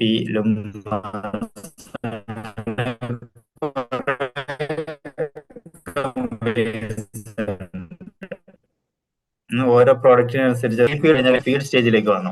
feed സ്റ്റേജിലാണ് ഒരു we are preparing the detail engineering and tendering documents. നമ്മൾ എന്തൊക്കെയാണ് വേറെ എക്യുപ്മെന്റ്സ് എല്ലാം നമ്മൾ പർച്ചേസ് ചെയ്യണം. അപ്പൊ അതിനുള്ള ഡീറ്റെയിൽസും ഒരു ലോങ് ലീഡ് ഐറ്റംസ് എല്ലാം ഉണ്ടാവും. അതായത് ചില പ്രൊജക്ടുകൾ നമ്മൾ വലിയ എക്യുപ്മെന്റ്സും കംപ്രസർ, ടർബൈൻ, ആ ഐറ്റംസ് ഒക്കെ, ബോയിലർ, അതെല്ലാം കുറെ ടൈം എടുത്തിട്ടാണ് മാനുഫാക്ചർ അത് കൺസ്ട്രക്ട് ചെയ്യുന്നത്. അപ്പൊ നമ്മൾ ഈ പ്രൊജക്ടിന്റെ ഈ സ്റ്റേജിൽ തന്നെ, ഫീഡ് സ്റ്റേജിൽ തന്നെ അതെല്ലാം ഫിക്സ് ആക്കിയിട്ട് അതിന്റെ ഒരു RFQ അല്ലെങ്കിൽ അതിന്റെ സ്പെസിഫിക്കേഷൻ നമ്മൾ ഇത് ഉണ്ടാക്കുന്ന മാനുഫാക്ചറിങ് ടീംസിന് കൊടുക്കേണ്ടതുണ്ട്. Maybe it will take 1.5 year or 2 years to construct a boiler or a turbine or compressor, something like that. വലിയ വലിയ എക്യുപ്മെന്റ്സ്, വലിയ വലിയ റിയാക്ടേഴ്സ്, കോളംസ് എല്ലാം. അപ്പൊ അതിന്റെ ലോങ് ലീഡ് ഐറ്റംസ് എല്ലാം പ്രിപ്പയർ ചെയ്യുന്നത് ഈ ഫീഡ് സ്റ്റേജിലാണ്. അതുപോലെ തന്നെ P&ID ഡെവലപ്മെന്റ്, P&ID പറഞ്ഞാൽ പൈപ്പിംഗ് ആൻഡ് ഇൻസ്ട്രുമെന്റേഷൻ ഡയഗ്രാം, അത് ഡെവലപ്പ് ചെയ്യുന്നതും ഈ ഫീഡ് സ്റ്റേജിലാണ്. ഞാനൊരു എക്സാമ്പിൾ കാണിച്ചു തരാം. P&Iയുടെ ഈ PFD നമ്മൾ നേരത്തെ കണ്ട പ്രോസസ് ഫ്ലോ ഡയഗ്രത്തിൽ നിന്നാണ് P&ID ഡെവലപ്പ് ചെയ്യുന്നത്. അപ്പൊ ഇതിൽ P&Iയിൽ കൂടുതൽ ഇൻസ്ട്രുമെന്റേഷനും കൂടെ, എങ്ങനെയാണ് നമ്മൾ ഈ പ്രോസസ്സ് കൺട്രോൾ ചെയ്യുന്നത്, അതുപോലെ തന്നെ ഈ പമ്പിന്റെ ഡീറ്റെയിൽസ്, പമ്പിന്റെ എത്രയാണ് ΔP വേണ്ടത്, അല്ലെങ്കിൽ അതിന്റെ സൈസ്, അതിന്റെ കപ്പാസിറ്റി, അതെല്ലാം മെൻഷൻ ചെയ്യുന്ന, അതുപോലെ തന്നെ എങ്ങനെയാണ് ഈ പ്രോസസ്സ് കൺട്രോൾ ചെയ്യുന്നത്, ഇതിങ്ങോട്ട് റീസൈക്കിൾ വേണം, അതുപോലെ തന്നെ ഫോർവേഡ് ഫ്ലോ വേണം, അതെല്ലാം കൺട്രോൾ ചെയ്യുന്നത്, അതിന്റെ ഡീറ്റെയിൽസ് എല്ലാം ഉൾക്കൊള്ളുന്നതായിരിക്കും P&ID. ഒരു process engineer, chemical engineer work ചെയ്യുമ്പോൾ എന്തായാലും, അതുപോലെ തന്നെ ഇൻസ്ട്രുമെന്റേഷൻ എഞ്ചിനീയറും എന്തായാലും P&ID വായിക്കാൻ, റീഡ് ചെയ്യാൻ, എങ്ങനെയാണ് മനസ്സിലാക്കേണ്ടതെന്ന് അറിയേണ്ടത് ഒരു ബേസിക് കാര്യമാണ് ഒരു പ്ലാന്റിൽ. അങ്ങനെ പിന്നെ P&ID അതുപോലെ തന്നെ യൂട്ടിലിറ്റി ഡിസൈൻ ചെയ്യുന്നതും ഫീഡിലാണ്. ഫീഡ് സ്റ്റേജിൽ തന്നെ യൂട്ടിലിറ്റി, എന്തൊക്കെ യൂട്ടിലിറ്റീസ് ആണ് ഒരു പ്ലാന്റിന് വേണ്ടത് അത് നോക്കിയിട്ട്, ഇപ്പോൾ യൂട്ടിലിറ്റീസ് എന്ന് പറഞ്ഞാൽ മെയിൻ ആയിട്ട് നമുക്കറിയാം സ്റ്റീം വേണം, ബോയിലർ സെലക്ട് ചെയ്യണം, ബോയിലറിന്റെ കപ്പാസിറ്റി എന്തായിരിക്കണം, എത്ര പ്രഷറാണ് വേണ്ടത്, സ്റ്റീമിന്റെ പ്രഷർ അല്ലെങ്കിൽ ടെമ്പറേച്ചർ, അതെല്ലാം നമ്മൾ ഫിക്സ് ചെയ്യുന്നത് ഫീഡ് സ്റ്റേജിലാണ്. അതുപോലെ തന്നെ കൂളിംഗ് വാട്ടർ ഏത് ടൈപ്പാണ്, കൂളിംഗ് ടവർ നമ്മൾ ഡിസൈൻ ചെയ്യുമ്പോൾ കൂളിംഗ് ടവർ ഫോസ്റ്റ് ഫാൻ വേണോ, അല്ലെങ്കിൽ ചില സ്ഥലത്ത് ഇപ്പോൾ ജുബൈലിലാണെന്നുണ്ടെങ്കിൽ നമുക്ക് സീ വാട്ടർ അവൈലബിൾ ആണ്. അപ്പോൾ സീ വാട്ടർ വെച്ചിട്ടാണ് കൂളിംഗ് വാട്ടറിനെ പ്ലാന്റിലേക്കുള്ള കൂളിംഗ് വാട്ടർ സപ്ലൈയുടെ ടെമ്പറേച്ചർ നമ്മൾ കൺട്രോൾ ചെയ്യുന്നത്. അപ്പോൾ അതിനേക്കുള്ള sea water system, sea water cooling ടവറും മറ്റ് കൂളിംഗ് സിസ്റ്റങ്ങളും എല്ലാം ഡിസൈൻ ചെയ്യുന്നത് അല്ലെങ്കിൽ അതിന്റെ ഒരു ബേസിക് ഐഡിയ ഉണ്ടാക്കി വെക്കുന്നത് ഫീൽഡിലാണ്. പിന്നെ അതുപോലെ തന്നെ മറ്റ് യൂട്ടിലിറ്റീസ് ആണ് instrument air, fuel gas availability. ഒരു ഫ്യൂൽ ഗ്യാസ് ഇല്ലാതെ നമുക്ക് സ്റ്റീം ഉണ്ടാക്കാൻ പറ്റില്ല. അപ്പോൾ അതിന്റെ അവൈലബിലിറ്റി നമ്മൾ ആദ്യം തന്നെ അതെല്ലാം എത്ര വേണമെന്നുള്ളത് അതിന്റെ പെർമിഷനും കാര്യങ്ങളെല്ലാം ഗവൺമെന്റിൽ നിന്നായിരിക്കും. അപ്പോൾ സൗദിയിലാണെങ്കിൽ സൗദി അരാംകോ അല്ലെങ്കിൽ മിനിസ്ട്രി ഓഫ് എനർജി, അവിടുന്ന് നമ്മൾ അതിന്റെ അപ്രൂവൽ അലോക്കേഷൻ എല്ലാം എടുക്കുന്നത് ഈ ഫീഡ് സ്റ്റേജിലാണ്. അതുപോലെ തന്നെ മറ്റൊരു ഏരിയ ആണ് വേസ്റ്റ് വാട്ടർ ട്രീറ്റ്മെന്റ്. നമ്മൾ ഏതൊരു പ്ലാന്റിനും വേസ്റ്റ് ജനറേറ്റ് ചെയ്യും, അതെങ്ങനെയാണ് നമ്മൾ ട്രീറ്റ് ചെയ്യുന്നത്. വേസ്റ്റ് വാട്ടർ ചില സ്ഥലങ്ങളിലെല്ലാം ജുബൈലൊക്കെ ആണെന്നുണ്ടെങ്കിൽ മറോഫിക് എന്ന് പറഞ്ഞ കമ്പനി ഉണ്ട്. ആ കമ്പനിയിലേക്ക് എല്ലാ കമ്പനിയുടെ വേസ്റ്റ് വാട്ടർ അങ്ങോട്ടാണ് അയക്കുന്നത്, അവരാണ് ട്രീറ്റ് ചെയ്യുന്നത്. അപ്പൊ അവിടെ നമ്മളൊരു പുതിയ പ്ലാന്റ് ഉണ്ടാക്കുമ്പോൾ മറ്റ് പ്ലാന്റുകളായിട്ട് ഇൻഫ്രാസ്ട്രക്ചർ ടീംസ് ആയിട്ട് നമ്മൾ കൺസൾട്ട് ചെയ്യേണ്ടതുണ്ട്. അവരുടെ അപ്രൂവൽ വേണം. കാരണം നമ്മൾ അയക്കുന്ന വേസ്റ്റ് വാട്ടർ ട്രീറ്റ് ചെയ്യാനുള്ള കപ്പാസിറ്റി, എക്സ്ട്രാ കപ്പാസിറ്റി അവരുടെ അടുത്ത് അവൈലബിൾ ആണോ എന്നും കൂടെ നമ്മൾ നോക്കേണ്ടതുണ്ട്. പിന്നെ അതുപോലെ തന്നെയാണ് ഫീൽഡ് സ്റ്റേജിൽ ചെയ്യുന്ന മറ്റൊരു ഐറ്റാണ് എക്യുപ്മെന്റ് സ്പെസിഫിക്കേഷൻ. നമ്മൾ നേരത്തെ പറഞ്ഞ പോലെ തന്നെ ഈ ഐസോമെട്രിക് പ്രിപ്പറേഷൻ, ക്രിട്ടിക്കൽ ഐസോമെട്രിക് എന്ന് പറഞ്ഞാൽ പൈപ്പിങ്ങില് നമ്മളൊരു എക്യുപ്മെന്റ് എന്ന മറ്റൊരു എക്യുപ്മെന്റിലേക്ക് എങ്ങനെയാണ് നമ്മൾ ആ പ്രോസസ് ഫ്ലൂയിഡിനെ കൊണ്ടുവന്നത്. അപ്പോൾ പൈപ്പിലൂടെയാണ്. അപ്പൊ അത് എങ്ങനെയാണ് അതിന്റെ റൂട്ടിങ് കാര്യങ്ങളെല്ലാം, അതിൽ എത്ര ഇഞ്ചാണ് പൈപ്പിന്റെ സൈസ്, അല്ലെങ്കിൽ എത്ര ബെൻഡ് ഉണ്ട്, എങ്ങനെ 90 ഡിഗ്രി ബെൻഡ് ആണോ 45 ഡിഗ്രി ബെൻഡ് ആണോ, ആ ഡീറ്റെയിൽസ് എല്ലാം കിട്ടുന്ന ഡ്രോയിങ് ആണ് പൈപ്പിംഗ് ഐസോമെട്രിക്സ്. അതിലാണ് വെൽഡിംഗ് ഡാറ്റകളും ഇതിന്ന് കിട്ടും. എത്ര വെൽഡ് വരുന്നുണ്ട്, അല്ലെ വെൽഡിങ് വരുന്നുണ്ട് ഒക്കെ പൈപ്പിംഗ് എഞ്ചിനീയർ അതെല്ലാം അവര് മനസ്സിലാക്കേണ്ട ഒരു ഐറ്റമാണ്. അതുപോലെ തന്നെ പിന്നെ അത് കഴിഞ്ഞു ഫീഡ് കഴിഞ്ഞാല് ഫീഡിൽ പിന്നെ നമ്മളെ ലോങ് ലീഡ് ഐറ്റംസ് എല്ലാം ലോങ് ലീഡ് ഐറ്റംസ് എന്ന് പറഞ്ഞാൽ കൂടുതൽ ടൈം, കൺസ്ട്രക്ഷന് കൂടുതൽ ടൈം എടുക്കുന്ന അല്ലെങ്കിൽ മാനുഫാക്ചറിന് കൂടുതൽ ടൈം എടുക്കുന്ന എക്യുപ്മെന്റ്സ് ആണ് ലോങ് ലീഡ് ഐറ്റംസ് എന്ന് പറയുന്നത്. അതുപോലെ തന്നെ അതിലൊരു ഹസോബ് സ്റ്റഡിയും കൂടെ നടത്തുന്നതാണ്. വേറെ എന്തെങ്കിലും പ്രിക്കോഷൻസ്, സേഫ്റ്റി പ്രിക്കോഷൻസ് നമ്മൾ അടുത്ത സ്റ്റേജിൽ ഇനിയിപ്പോൾ ഡീറ്റെയിൽ എഞ്ചിനീയറിംഗിൽ കൺസിഡർ ചെയ്യേണ്ടതുണ്ടോ എന്നും കൂടെ സ്റ്റഡി ചെയ്യുന്ന ഒരു ഹസോബ് സ്റ്റഡി ഈ ഫീൽഡിൽ ഉണ്ടായിരിക്കുന്നതാണ്. അപ്പൊ അത് കഴിഞ്ഞാൽ പിന്നെ നമ്മൾ പ്രൊജക്ട് ഫൈനാൻസിങ് ആൻഡ് FID, ഈ സ്റ്റേജ് വരെ കഴിഞ്ഞു. ഇനിയാണ് നോക്കുന്നത് പ്രൊജക്ടിന്റെ പാരലൽ ആയിട്ടായിരിക്കും, അത് കഴിഞ്ഞിട്ടല്ല. ആ സമയത്താണ് പ്രൊജക്ട് എങ്ങനെയാണ്, ആരാണ് ഫൈനാൻസ് ചെയ്യുക. ചിലപ്പോൾ ബാങ്കുകളായിരിക്കാം, അല്ലെങ്കിൽ വേറെ ഏതെങ്കിലും ഇൻവെസ്റ്റേഴ്സ് ഉണ്ടാവും, അവരായിട്ടുള്ള നെഗോസിയേഷൻ, അതെല്ലാം നടക്കുന്നത് ഈ പ്രൊജക്ട് ഫൈനാൻസിങ് ആൻഡ് FID സ്റ്റേജിലാണ്. FID എന്ന് പറഞ്ഞാൽ ഫൈനൽ ഇൻവെസ്റ്റ്മെന്റ് ഡിസിഷൻ, നമ്മൾ ഇൻവെസ്റ്റ് ചെയ്യണോ വേണ്ടോ എന്ന് തീരുമാനിക്കുന്നത് ഈ സമയത്താണ്. ആ സമയത്ത് തന്നെയാണ്. അതുപോലെ തന്നെ permits and licences, government authority അല്ലെങ്കിൽ റെഗുലേറ്ററി ബോഡീസ് എന്നുള്ള എല്ലാ പെർമിഷനും നമ്മൾ കിട്ടുന്നത്. അതുപോലെ തന്നെ പെർമിറ്റ് അപ്ലിക്കേഷൻ പാക്കേജുകൾ ഉണ്ടാവും. നമ്മളൊരു കൺസ്ട്രക്ട് ചെയ്യുന്നതിന് മുന്നേ തന്നെ എന്തൊക്കെയാണ് വരുന്നത് എന്നുള്ള ഡീറ്റെയിൽസ് നമ്മൾ ഇവിടുത്തെ ഗവൺമെന്റ് അതോറിറ്റി ലൈക്ക് ജുബൈലിലും യാമ്പൂലൊക്കെ royal commission for Jubail and യാമ്പുണ്ട്, അവരുടെ പെർമിഷൻ കിട്ടേണ്ടതുണ്ട്. നമ്മൾ എത്ര വേസ്റ്റ് ജനറേറ്റ് ചെയ്യും, എത്ര അറ്റ്മോസ്ഫിയറിലേക്ക് പോകുന്നുണ്ട്, ഫ്ലെയറിങ്, അതെല്ലാം നോക്കിയിട്ട് അതെല്ലാം ഡീറ്റെയിൽസ് നമ്മൾ അങ്ങോട്ട് കൊടുത്തിട്ട് അവരുടെ അപ്രൂവൽ കിട്ടിയതിന് ശേഷമാണ് നമ്മുടെ എൻവയോൺമെന്റൽ, അതിന് പറയുന്ന EPC എന്ന് പറയും, എൻവയോൺമെന്റൽ പെർമിറ്റ് ടു കൺസ്ട്രക്ട്. അത് കിട്ടിയതിന് ശേഷം നമുക്ക് പ്ലാന്റിന്റെ കൺസ്ട്രക്ഷൻ തുടങ്ങാൻ പറ്റുള്ളൂ. അപ്പൊ ആ സ്റ്റേജും കൂടെ. അതുപോലെ ഇത് എല്ലാം കഴിഞ്ഞതിന് ശേഷമാണ് ഈ പ്രൊജക്ട് ഫൈനാൻസിങ് FID സ്റ്റേജിലാണ് ഫൈനൽ ബോർഡ് അപ്രൂവൽ കിട്ടുന്നത്. അപ്പോൾ അതെല്ലാം ഓക്കെ ആയി കഴിഞ്ഞാലാണ് പിന്നെ നമ്മൾ EPC സ്റ്റേജിലേക്ക്, EPC എന്ന് പറഞ്ഞാൽ എഞ്ചിനീയറിംഗ് പ്രൊക്യൂർമെന്റ് ആൻഡ് കൺസ്ട്രക്ഷൻ സ്റ്റേജിലേക്ക് പ്രൊജക്ട് മൂവ് ആവുന്നത്. ഈ സ്റ്റേജിലായിരിക്കും, ഇതുവരെയുള്ള സ്റ്റേജിലെല്ലാം വളരെ നേരത്തെ ഷിയാസ് പറഞ്ഞ പോലെ വളരെ കുറഞ്ഞ ആളുകളെ ഉണ്ടാവുള്ളൂ, ഒരു ചെറിയ ടീമായിരിക്കാം. എന്നിട്ട് പിന്നീടാണ് ഡീറ്റെയിൽ എഞ്ചിനീയറിംഗിലേക്ക് പോകുമ്പോഴാണ് കുറെ ആളുകൾ, കുറെ കൂടുതൽ ജോബ് ഓപ്പർച്യൂണിറ്റീസ് ഉള്ള ഒരു ഫീൽഡാണ് EPCയിലെ എഞ്ചിനീയറിംഗ് പ്രൊക്യൂർമെന്റ്, അതുപോലെ തന്നെ കൺസ്ട്രക്ഷൻ. മോർ ദാൻ 60%, നേരത്തെ സ്ലൈഡിൽ പറഞ്ഞ പോലെ തന്നെ കൺസ്ട്രക്ഷൻ അല്ലെങ്കിൽ എഞ്ചിനീയറിംഗ് പ്രൊക്യൂർമെന്റ് ഈ സ്റ്റേജിലായിരിക്കും 60% of the man power is being utilised. അപ്പം EPC എഞ്ചിനീയറിംഗിൽ നമ്മൾ ചെയ്യുന്ന ജോബ് എന്ന് പറഞ്ഞാൽ എല്ലാ എഞ്ചിനീയേഴ്സും, എല്ലാ കാറ്റഗറി, പ്രോസസ് എഞ്ചിനീയർ, അതായത് കെമിക്കൽ എഞ്ചിനീയർ, സിവിൽ, മെക്കാനിക്കലിന്റെ ഡിഫറെന്റ് ഏരിയാസ് ഉണ്ട്. പൈപ്പിംഗ് എഞ്ചിനീയർ ഉണ്ട്, സ്റ്റാറ്റിക് എഞ്ചിനീയർ ഉണ്ട്, റോട്ടറി എഞ്ചിനീയർ ഉണ്ട്, അതുപോലെ ഇൻസ്പെക്ഷൻ, വെൽഡിംഗ് എഞ്ചിനീയർ, അങ്ങനെ കുറെ എല്ലാ കാറ്റഗറീസും അതിൽ ഈ എഞ്ചിനീയറിംഗ് അല്ലെങ്കിൽ കൺസ്ട്രക്ഷൻ ഫീൽഡിൽ ആവശ്യമുണ്ട്. അതുപോലെ എഞ്ചിനീയറിംഗിലുള്ള മറ്റൊരു ഫീൽഡാണ് മെറ്റലർജി. മെറ്റൽ, നമ്മുടെ കമ്പാറ്റിബിലിറ്റി വിത്ത് നമ്മുടെ പ്രോസസ്സ് നോക്കുന്നതെല്ലാം ഈ EPC മെറ്റലർജി എഞ്ചിനീയർ അല്ലെങ്കിൽ മെക്കാനിക്കൽ എഞ്ചിനീയർ ആയിരിക്കും. അതുപോലെ തന്നെ electrical and instrumentation design DCS engineering, അതെല്ലാം പ്രോസസ് ഓട്ടോമേഷൻ, അതെല്ലാം നോക്കുന്നത് EPC എഞ്ചിനീയറിംഗ് ഫീൽഡിലാണ്. അതുപോലെ തന്നെ 3D മോഡൽ, ഒരു 3D മോഡൽ നമ്മൾ ഉണ്ടാക്കാൻ പോകുന്ന പ്ലാന്റിന്റെ 3D മോഡൽ ഉണ്ടാക്കും. അതിന്റെ റിവ്യൂ നടക്കും. അതില് മെക്കാനിക്കൽ എഞ്ചിനീയറും പ്രോസസ് എഞ്ചിനീയറും എല്ലാം സേഫ്റ്റി എഞ്ചിനീയറും. കാരണം എന്താ പറഞ്ഞാൽ നമ്മളൊരു വാൾവ്, നമ്മൾ നേരത്തെ ഐസോമെട്രിക് കണ്ടു. അപ്പൊ അതിലുള്ള ഒരു വാൾവിന്റെ ആക്സസിബിലിറ്റി, അത് ഒരു പ്ലാന്റ് ഓപ്പറേറ്റ് ചെയ്യുമ്പോൾ അത് ആക്സസിബിൾ ആണോ എന്ന് നോക്കേണ്ടതുണ്ട്. മോർ ദാൻ 1.5 മീറ്റർ അതിന്റെ ഹൈറ്റ് ഫ്രം ദ ഗ്രേഡ് ആണെങ്കിൽ അത് ആക്സസ് ചെയ്യാൻ പറ്റില്ല.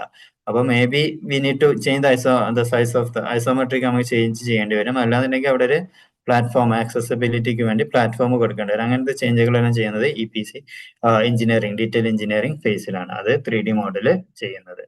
അതുപോലെ തന്നെ മറ്റ് safety system design, for example fire water design, fire and gas system, fire water system, അതിൻ്റെ എല്ലാം ഡീറ്റെയിലിംഗ് ചെയ്യുന്നതും ഡീറ്റെയിൽ എഞ്ചിനീയറിംഗ് സ്റ്റേജിലാണ്. പിന്നെ അതിനോട് പാരലൽ ആയിട്ട് തന്നെ നടക്കുന്നതാണ് പ്രൊക്യൂർമെന്റ്. നമ്മൾ ഈ എഞ്ചിനീയറിംഗ് ഫേസിൽ തന്നെ നമ്മൾ കുറെ നമ്മൾ വാങ്ങേണ്ട ബൾക്ക് ഐറ്റംസ് കുറെ ഉണ്ടാവും. ചെറിയ ചെറിയ പമ്പുകൾ ഉണ്ടാവും. പമ്പുകളും മേജർ പമ്പുകളെല്ലാം നമ്മൾ ഫീൽഡിൽ ഫിക്സ് ചെയ്തിട്ടുണ്ടാവും. സ്പെസിഫിക്കേഷൻ എല്ലാം ഫ്രീസ് ആയിട്ടുണ്ടാവും. ഇനി ചെറിയ ബൾക്ക് ഐറ്റംസ് ഉണ്ടാവും, അതിന്റെ എല്ലാം പ്രൊക്യൂർമെന്റ് നടക്കുന്നത്. അതിന് വലിയൊരു ടീം തന്നെ വേണം. മെറ്റീരിയൽ പ്ലാനിങ്, അതുപോലെ തന്നെ ഈ പ്രൊക്യൂർമെന്റ്, ലോജിസ്റ്റിക്, കസ്റ്റംസ് ക്ലിയറൻസ്, അങ്ങനെ വലിയൊരു ടീം തന്നെ ഉണ്ടായിരിക്കും പ്രൊക്യൂർമെന്റ് ടീമില്. അവരാണ് ഈ എല്ലാ ബൾക്ക് ഐറ്റംസും, ഫോർ എക്സാമ്പിൾ കേബിള്, പൈപ്പിങ്സ്, ചെറിയ ചെറിയ വാൾവുകൾ. പൈപ്പിംഗ് എന്ന് പറഞ്ഞാൽ നമ്മൾ മനസ്സിലാക്കേണ്ടത് അത് തൗസൻഡ്സ് ഓഫ് കിലോമീറ്റേഴ്സ് ഉണ്ടാവും. ഒരു പ്ലാന്റിന്റെ, വലിയൊരു പ്ലാന്റിന്റെ അതിന്റെ സൈസ് എന്ന് പറഞ്ഞാൽ 2 ഇഞ്ച് മുതൽ 100 ഇഞ്ച് വരെയുള്ള പൈപ്പുകൾ. ഡിഫറെന്റ് മെറ്റീരിയൽ ആയിരിക്കാം. ചിലത് SS ആയിരിക്കാം, ചിലത് FRP ആയിരിക്കാം, ചിലത് കാർബൺ സ്റ്റീൽ ആയിരിക്കാം. SS തന്നെ 304ഉം 314ഉം ഡിഫറെന്റ് മെറ്റലർജി ഉള്ള പൈപ്പിങ്ങും ഉണ്ടായിരിക്കും. പിന്നെ അതുപോലെ തന്നെ പ്രൊക്യൂർമെന്റിൽ നിന്നാണ് സബ് കോൺട്രാക്ടിങ് എല്ലാം ചെയ്യുന്നത്. മറ്റൊരു ചെറിയ കമ്പനികൾക്ക്, എല്ലാവർക്കും ഒരു കമ്പനിക്ക് ചെയ്യാൻ പറ്റും. അപ്പൊ സബ് കോൺട്രാക്ട് ചെയ്യുന്നത് പ്രൊക്യൂർമെന്റ് ടീമാണ്. അതുപോലെ തന്നെ പിന്നെയാണ് മെയിൻ EPC കൺസ്ട്രക്ഷൻ. അവിടെയാണ് ഒരു പ്ലാന്റ് നമ്മൾ സൈറ്റിൽ ഡെവലപ്പ് ചെയ്യുന്നത്. അപ്പൊ അതിലുള്ള മെയിൻ വർക്ക് എന്ന പ്ലാന്റ് നമ്മൾ ചെല്ലുന്ന സമയത്ത് പ്ലാന്റിൽ ഒന്നും ഉണ്ടാവില്ല, മരുഭൂമി ആയിരിക്കാം. എന്നിട്ട് പിന്നെ അവിടുന്ന് ആദ്യം ചെയ്യുന്നത് സിവിൽ വർക്കുകളാണ്. പൈലിങ്, അതുപോലെ തന്നെ ഫൗണ്ടേഷൻ വർക്ക്. പൈലിങ് എന്ന് പറഞ്ഞാൽ നമ്മൾ കുറെ ഒരു 10-20 മീറ്ററോളം അടിയിലേക്ക് പൈല് ചെയ്തിട്ട് അവിടെ നിന്നാണ് ഫൗണ്ടേഷന്റെ വർക്ക് തുടങ്ങുന്നത്. മെയിൻ വലിയ എക്യുപ്മെന്റുകളൊക്കെ ഇറക്ട് ചെയ്യാൻ വേണ്ടിയിട്ട്. അതുപോലെ തന്നെ എക്യുപ്മെന്റ് ഇറക്ഷൻസ് നടക്കുന്നത് കൺസ്ട്രക്ഷൻ സ്റ്റേജിലാണ്. അതുപോലെ പൈപ്പിംഗ് ആൻഡ് കേബിളിംഗ്, അതിന്റെ പൈപ്പിങ്ങിന്റെ റൂട്ടിങ്ങും കാര്യങ്ങളെല്ലാം നേരത്തെ കൊടുത്ത ഐസോമെട്രിക്, എഞ്ചിനീയറിംഗിൽ ഉണ്ടാക്കിയ ഐസോമെട്രിക്കിനെ അത് ഫോളോ ചെയ്തിട്ടായിരിക്കും ഈ പൈപ്പിങ്ങിന്റെ ഡിസൈൻ, പൈപ്പിംഗ് കൺസ്ട്രക്ഷൻ നടക്കുന്നത്. അതുപോലെ തന്നെ പിന്നെ EPC കൺസ്ട്രക്ഷൻ തന്നെ നടക്കുന്നതാണ് പ്രീ കമ്മീഷനിങ്. അതിൽ നടക്കുന്ന പറഞ്ഞാൽ പർജിങ്, ലൈന്, ഈ വെൽഡ് ചെയ്ത എല്ലാ പൈപ്പുകളും അല്ലെങ്കിൽ ഉണ്ടാക്കിയ എല്ലാം കൊണ്ടുവന്ന് ഇറക്ട് ചെയ്ത എക്യുപ്മെന്റ്സ് എല്ലാം ഫ്ലഷിങ്, പർജിങ്, അതിന്റെ ക്ലീനിങ് എല്ലാം നടക്കുന്നത് പ്രീ കമ്മീഷനിങ്ങിന്റെ ഭാഗമായിട്ടാണ്. അതുപോലെ തന്നെ അത് പ്രീ കമ്മീഷൻ എന്ന് പറഞ്ഞാൽ നമ്മൾ ഫിറ്റ് ഫോർ പ്രോസസ് നമ്മൾ ഇൻട്രൊഡ്യൂസ് ചെയ്യാൻ വേണ്ടി, ഫീഡ് സ്റ്റോക്ക് ഇൻട്രൊഡ്യൂസ് ചെയ്യാൻ വേണ്ടി അത് നമ്മൾ ഫിറ്റ് ആക്കി വെക്കുകയാണ്, make it fit for process. അതുപോലെ തന്നെ ഈ പ്ലാന്റ് ഓപ്പറേറ്റ് ചെയ്യാൻ സ്റ്റാൻഡേർഡ് ഓപ്പറേറ്റിംഗ് പ്രൊസീജിയേഴ്സ് ആവശ്യമുണ്ട്. അതെല്ലാം നടക്കുന്നത് കമ്മീഷനിങ് ആൻഡ് ഈ കമ്മീഷനിങ്ങിന്റെ മുന്നേ പ്രീ കമ്മീഷനിങ് സ്റ്റേജിൽ തന്നെ ആ സമയത്ത് വേറൊരു ടീം, ഇത് കൺസ്ട്രക്ഷനിലൊന്നും പെടാത്ത ഒരു ടീം, ഓപ്പറേഷൻ ടീം ഓൾറെഡി അവിടെ ബിൽഡ് ആയിക്കൊണ്ടിരിക്കുന്നുണ്ടാവും. അവർ ഈ സ്റ്റാൻഡേർഡ് ഓപ്പറേറ്റിംഗ് പ്രൊസീജിയേഴ്സ് ഡെവലപ്പ് ചെയ്യുന്നു. അതുപോലെ തന്നെ മെയിൻ്റനൻസ് പ്രൊസീജിയർ, എങ്ങനെയാണ് ഇത് കമ്മീഷൻ ചെയ്യേണ്ടത്, കമ്മീഷനിങ് പ്രൊസീജിയർ, അതെല്ലാം അവർ ഡെവലപ്പ് ചെയ്യുന്നുണ്ടായിരിക്കും. പിന്നെ അത് കഴിഞ്ഞിട്ട് പ്രീ കമ്മീഷനിങ് കഴിഞ്ഞിട്ടാണ് കമ്മീഷനിങ് ആൻഡ് സ്റ്റാർട്ടപ്പ്.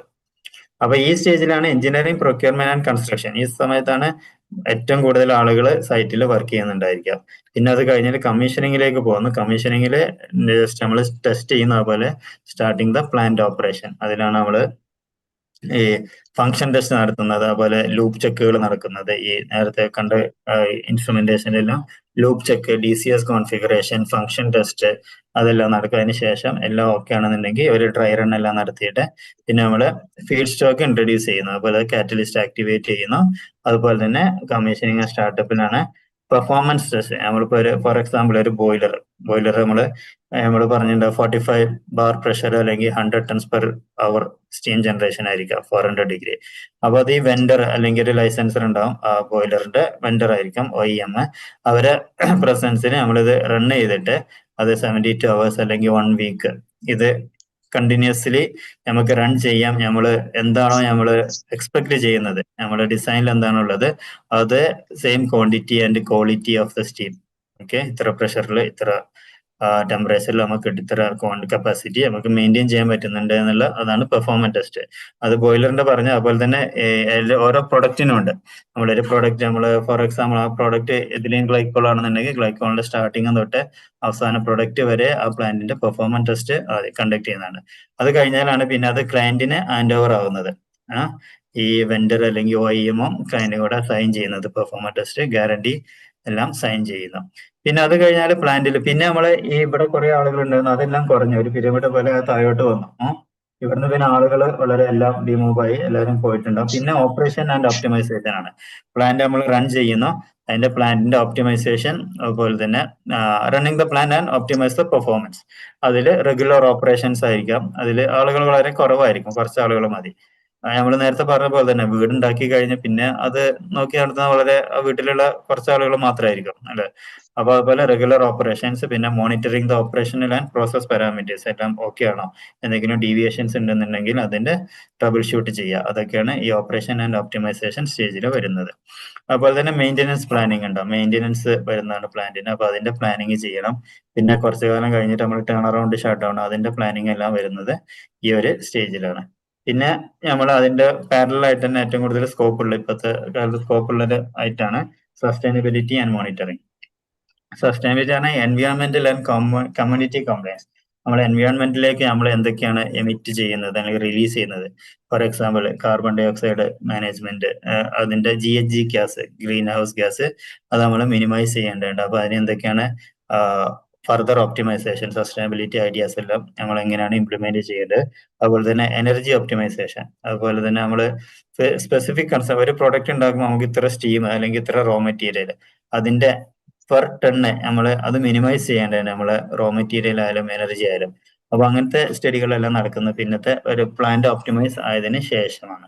പിന്നെ അതുപോലെ തന്നെ നമ്മൾ വേസ്റ്റ് മാനേജ്മെന്റ്, അതൊക്കെ എങ്ങനെയാണ് മിനിമൈസ് ചെയ്യുന്നത്, അതെല്ലാം നടക്കുന്ന സസ്റ്റൈനബിലിറ്റി. അപ്പൊ ഈ ഓരോ ഫീസിബിലിറ്റി സ്റ്റഡി തൊട്ട് സസ്റ്റൈനബിലിറ്റി അല്ലെങ്കിൽ ഓപ്പറേഷൻ ഓഫ് ആൻഡ് ഒപ്റ്റിമൈസ്, അതുവരെ എല്ലാ ഇതിലും നമുക്ക് കുറെ ഓപ്പർച്യൂണിറ്റീസ് ഉണ്ട് എന്നാണ് അതിന്റെ സമ്മറി. പിന്നെ നമ്മൾ പ്ലാന്റ് കഴിഞ്ഞു, പ്ലാന്റ് നമ്മൾ കൺസ്ട്രക്ഷൻ കഴിഞ്ഞു. പിന്നെ അടുത്ത സ്ലൈഡിൽ ഞാൻ ഉദ്ദേശിക്കുന്നത് oil and gas man power categories. എന്തൊക്കെ കാറ്റഗറീസ് ആണ് മാൻ പവർ നമ്മുടെ എഞ്ചിനീയേഴ്സിന് അല്ലെങ്കിൽ അൺസ്കിൽഡ് എഞ്ചിനീയേഴ്സ് മാത്രമല്ല എല്ലാത്തവർക്കും ജോലി സാധ്യതകളുണ്ട്, അതും കൂടെ ഒന്ന് പറയാം എന്നാണ് ഉദ്ദേശിക്കുന്നത്. അപ്പൊ എഞ്ചിനീയറിംഗ് ആൻഡ് ഡിസൈൻ ഫേസിൽ ജോലി മെയിൻ ആയിട്ട് വേണ്ടത് process engineer, mechanical engineer, civil structural engineer, electrical, instrumentation, piping, safety, QA/QC, project engineer. ഇതെല്ലാം ഇവരുടെ ജോബുകളെല്ലാം ഞങ്ങൾ ഒരു ചെറിയ രീതിയിൽ എഴുതിയിട്ടുണ്ട്. അതുപോലെ തന്നെ മറ്റ് ആളുകളാണ് ഓട്ടോകാഡ് ഡ്രാഫ്റ്റ്മാൻ വേണം, എസ്റ്റിമേഷൻ എഞ്ചിനീയർ, ഇത് പ്ലാനിങ് ആൻഡ് എസ്റ്റിമേഷനിലാണ്. പിന്നെ അതുപോലെ കൺസ്ട്രക്ഷൻ ആൻഡ് സൈറ്റ് എക്സിക്യൂഷനിൽ സൈറ്റ് എഞ്ചിനീയർ എന്ന് പറഞ്ഞാൽ എല്ലാ ഫീൽഡിലും ഇവിടെ ആരൊക്കെയുണ്ട് അതിലെല്ലാവർക്കും തന്നെ piping, civil, electrical, instrumentation, mechanical, എല്ലാത്തിനും ഒരു സൈറ്റ് എഞ്ചിനീയേഴ്സ് ഉണ്ടാവും. അവരായിരിക്കും ഈ എഞ്ചിനീയറിംഗും സൈറ്റും തമ്മിലുള്ള എങ്ങനെയാണ് പ്ലാന്റിൽ അത് കൺസ്ട്രക്ട് ചെയ്യുമ്പോൾ ഉണ്ടാവുന്ന ചെറിയ ചെറിയ ക്ലാരിഫിക്കേഷൻ അതെല്ലാം ക്ലിയർ ചെയ്യുന്നതും അതിന് എന്തെങ്കിലും മാറ്റങ്ങൾ വേണമെന്നുണ്ടെങ്കിൽ അത് ചെയ്യുന്നതും സൈറ്റ് എഞ്ചിനീയേഴ്സ് ആയിരിക്കും in consultation with design engineers. പിന്നെ അതുപോലെ തന്നെ ഇതിലെല്ലാം തന്നെ ടെക്നീഷ്യൻസ് ആവശ്യമുണ്ട്. നമ്മുടെ E&I ആക്ടിവിറ്റീസിന് electrician, cable tray fitter, conduit fitter, ഇതെല്ലാം എഞ്ചിനീയറിംഗ് അല്ല, എന്നാലും ITI രീതിയിലുള്ള അല്ലെങ്കിൽ ഡിപ്ലോമ ഒക്കെ ചെയ്ത ആളുകൾക്കുള്ള ജോബ് ചാൻസുകളാണ്. പിന്നെ ലൂപ്പ് ടെക്നീഷ്യൻ, കൺസോൾ ഓപ്പറേറ്റർ, അതെല്ലാം ഇൻസ്ട്രുമെന്റേഷൻ ആക്ടിവിറ്റീസ് ആണ്. പിന്നെ ഇത് കൺസ്ട്രക്ഷൻ ആൻഡ് സൈറ്റ് ആക്ടിവിറ്റീസ്. അത് കഴിഞ്ഞാൽ പിന്നെ കുറെ ഉണ്ട്. പിന്നെ ചെറിയ അൺസ്കിൽഡ് സിവിൽ ആക്ടിവിറ്റീസിന് മെയ്സൺ, സ്റ്റീൽ ഫിക്സർ, അങ്ങനെ കുറെ ഒരു നോർമൽ ഒരു സൈറ്റിൽ ആവശ്യമുള്ള ജോബുകളാണ് ഇതെല്ലാം. Welders, TIG and arc welder, 6G 3G welder, fire watcher, rigger, structural fabricator, painter, insulator, ഇതെല്ലാം തന്നെ ഈ ഫീൽഡിൽ ആവശ്യമുള്ള ജോബ് ഓപ്പർച്യൂണിറ്റി ആവശ്യമുള്ള മാൻ പവർ ആണ്. അതുപോലെ ക്രെയിൻ ഓപ്പറേറ്റർ, സ്കാഫോൾഡിംഗ് സൂപ്പർവൈസർ, സ്കാഫോൾഡേഴ്സ്, അതെല്ലാം തന്നെ അതുപോലെ ആവശ്യമുള്ള മറ്റ് കാറ്റഗറീസ് ആണ്. പിന്നെ അതുപോലെ സെമി സ്കിൽഡ് ആയിട്ടുള്ള ആളുകളാണ് അവിടെ സ്റ്റോർ കീപ്പർ. നമ്മൾ വിചാരിക്കും ഇപ്പോൾ ഇതില് എഞ്ചിനീയറിംഗ് ഒന്നും പഠിക്കാത്ത ആളുണ്ട്, അവർക്കും ഇതിൽ ചാൻസ് ഉണ്ട്. ഒരു സൈറ്റ് അഡ്മിനിസ്ട്രേഷൻ, അതുപോലെ admin assistant, project coordinator, secretary, അവർക്ക് document controller, logistic and material coordinator, procurement officer, time keeper, admin staff, camp boss, document control, ഇതെല്ലാം തന്നെ പ്രൊജക്ട് സപ്പോർട്ട് ആയിട്ട് വർക്ക് ചെയ്യുന്ന ടീംസ് ആണ്. പിന്നെ ഒരു sample organization chart of a company. ഇത് ഫസ്റ്റ് സിഇഒ അല്ലെങ്കിൽ ചിലപ്പോൾ ചില കമ്പനി ബോർഡ് ഓഫ് ഡയറക്ടേഴ്സ് ആയിരിക്കും ആദ്യം, അതിന്റെ താഴെ ആയിരിക്കും സിഇഒന്റെ താഴെ അല്ലെങ്കിൽ ബോർഡ് ഓഫ് ഡയറക്ടറിന് താഴെ ഒരു അഡ്മിൻ മാനേജർ ഉണ്ടാവും, അതുപോലെ തന്നെ ഫൈനാൻസ് മാനേജർ ഉണ്ടാവും. അവരെ കീഴിൽ admin, HR manager, recruitment officers, HR secretary, payroll and records എല്ലാം നോക്കുന്ന ആള്, അതുപോലെ PRO പബ്ലിക് റിലേഷൻ ഓഫീസർ, അതുപോലെ ഫൈനാൻസ് മാനേജർ, ചീഫ് അക്കൗണ്ടന്റ്. നമ്മൾ അക്കൗണ്ടിങ് പഠിച്ച ആളുകളൊക്കെ ഈ ഒരു ഇതിലായിരിക്കും അവരുടെ ഓപ്പർച്യൂണിറ്റീസ് ഉള്ളത്. അതുപോലെ തന്നെ കൺസ്ട്രക്ഷൻ അല്ലെങ്കിൽ ഒരു പ്രൊജക്ട് മാനേജ്മെന്റിലേക്ക് വരുമ്പോൾ ജനറൽ മാനേജർ ഉണ്ടാവും, project manager, site administration, project procurement manager, അതുപോലെ കൺസ്ട്രക്ഷൻ മാനേജർ ഡിഫറെന്റ് ഡിസിപ്ലിൻ അയാളുടെ കീഴിലുണ്ടായിരിക്കുന്നതാണ്. അതുപോലെ ഒരു ഡോക്യുമെന്റ് കൺട്രോളർ ഉണ്ടാവും, പിന്നെ HSE system, safety items, safety opportunities, QA/QC manager, testing and commissioning manager. അങ്ങനെ ഇത് പ്രൊജക്ട് ഇത് വാരി ചെയ്യാം, അല്ലെങ്കിൽ അതുപോലെ അല്ലെങ്കിൽ കമ്പനി ടു കമ്പനി, അല്ലെങ്കിൽ ഇതൊരു ഓവറോൾ ഐഡിയ തരാനാണ് ഉദ്ദേശിച്ചത്. ഓക്കെ, ഇത്രയാണ് ഇന്ന് ഉദ്ദേശിച്ചിട്ടുള്ളത്. ഓക്കെ, അസ്സലാമു അലൈക്കും വറഹ്മത്തുള്ളാഹി വബറകാതുഹു. വലൈക്കും സ്ലാം വറഹ്മത്തുള്ളാഹി. അപ്പോൾ ഇൻഷാല്ലാ നമുക്ക് ഇനി ഇതിൻ്റെ ഡീറ്റെയിൽ ആയിട്ടുള്ള ക്ലാസ്സുകളാണ് ഇൻഷാല്ലാ വരുന്ന ആഴ്ചകളിൽ നടക്കാനിരിക്കുന്നത്. അപ്പോൾ ഇതിൽ എന്തെങ്കിലും കോറായിട്ടുള്ള എന്തെങ്കിലും സംശയങ്ങൾ ഉണ്ടെങ്കിൽ ഒന്ന് ചോദിക്കാം.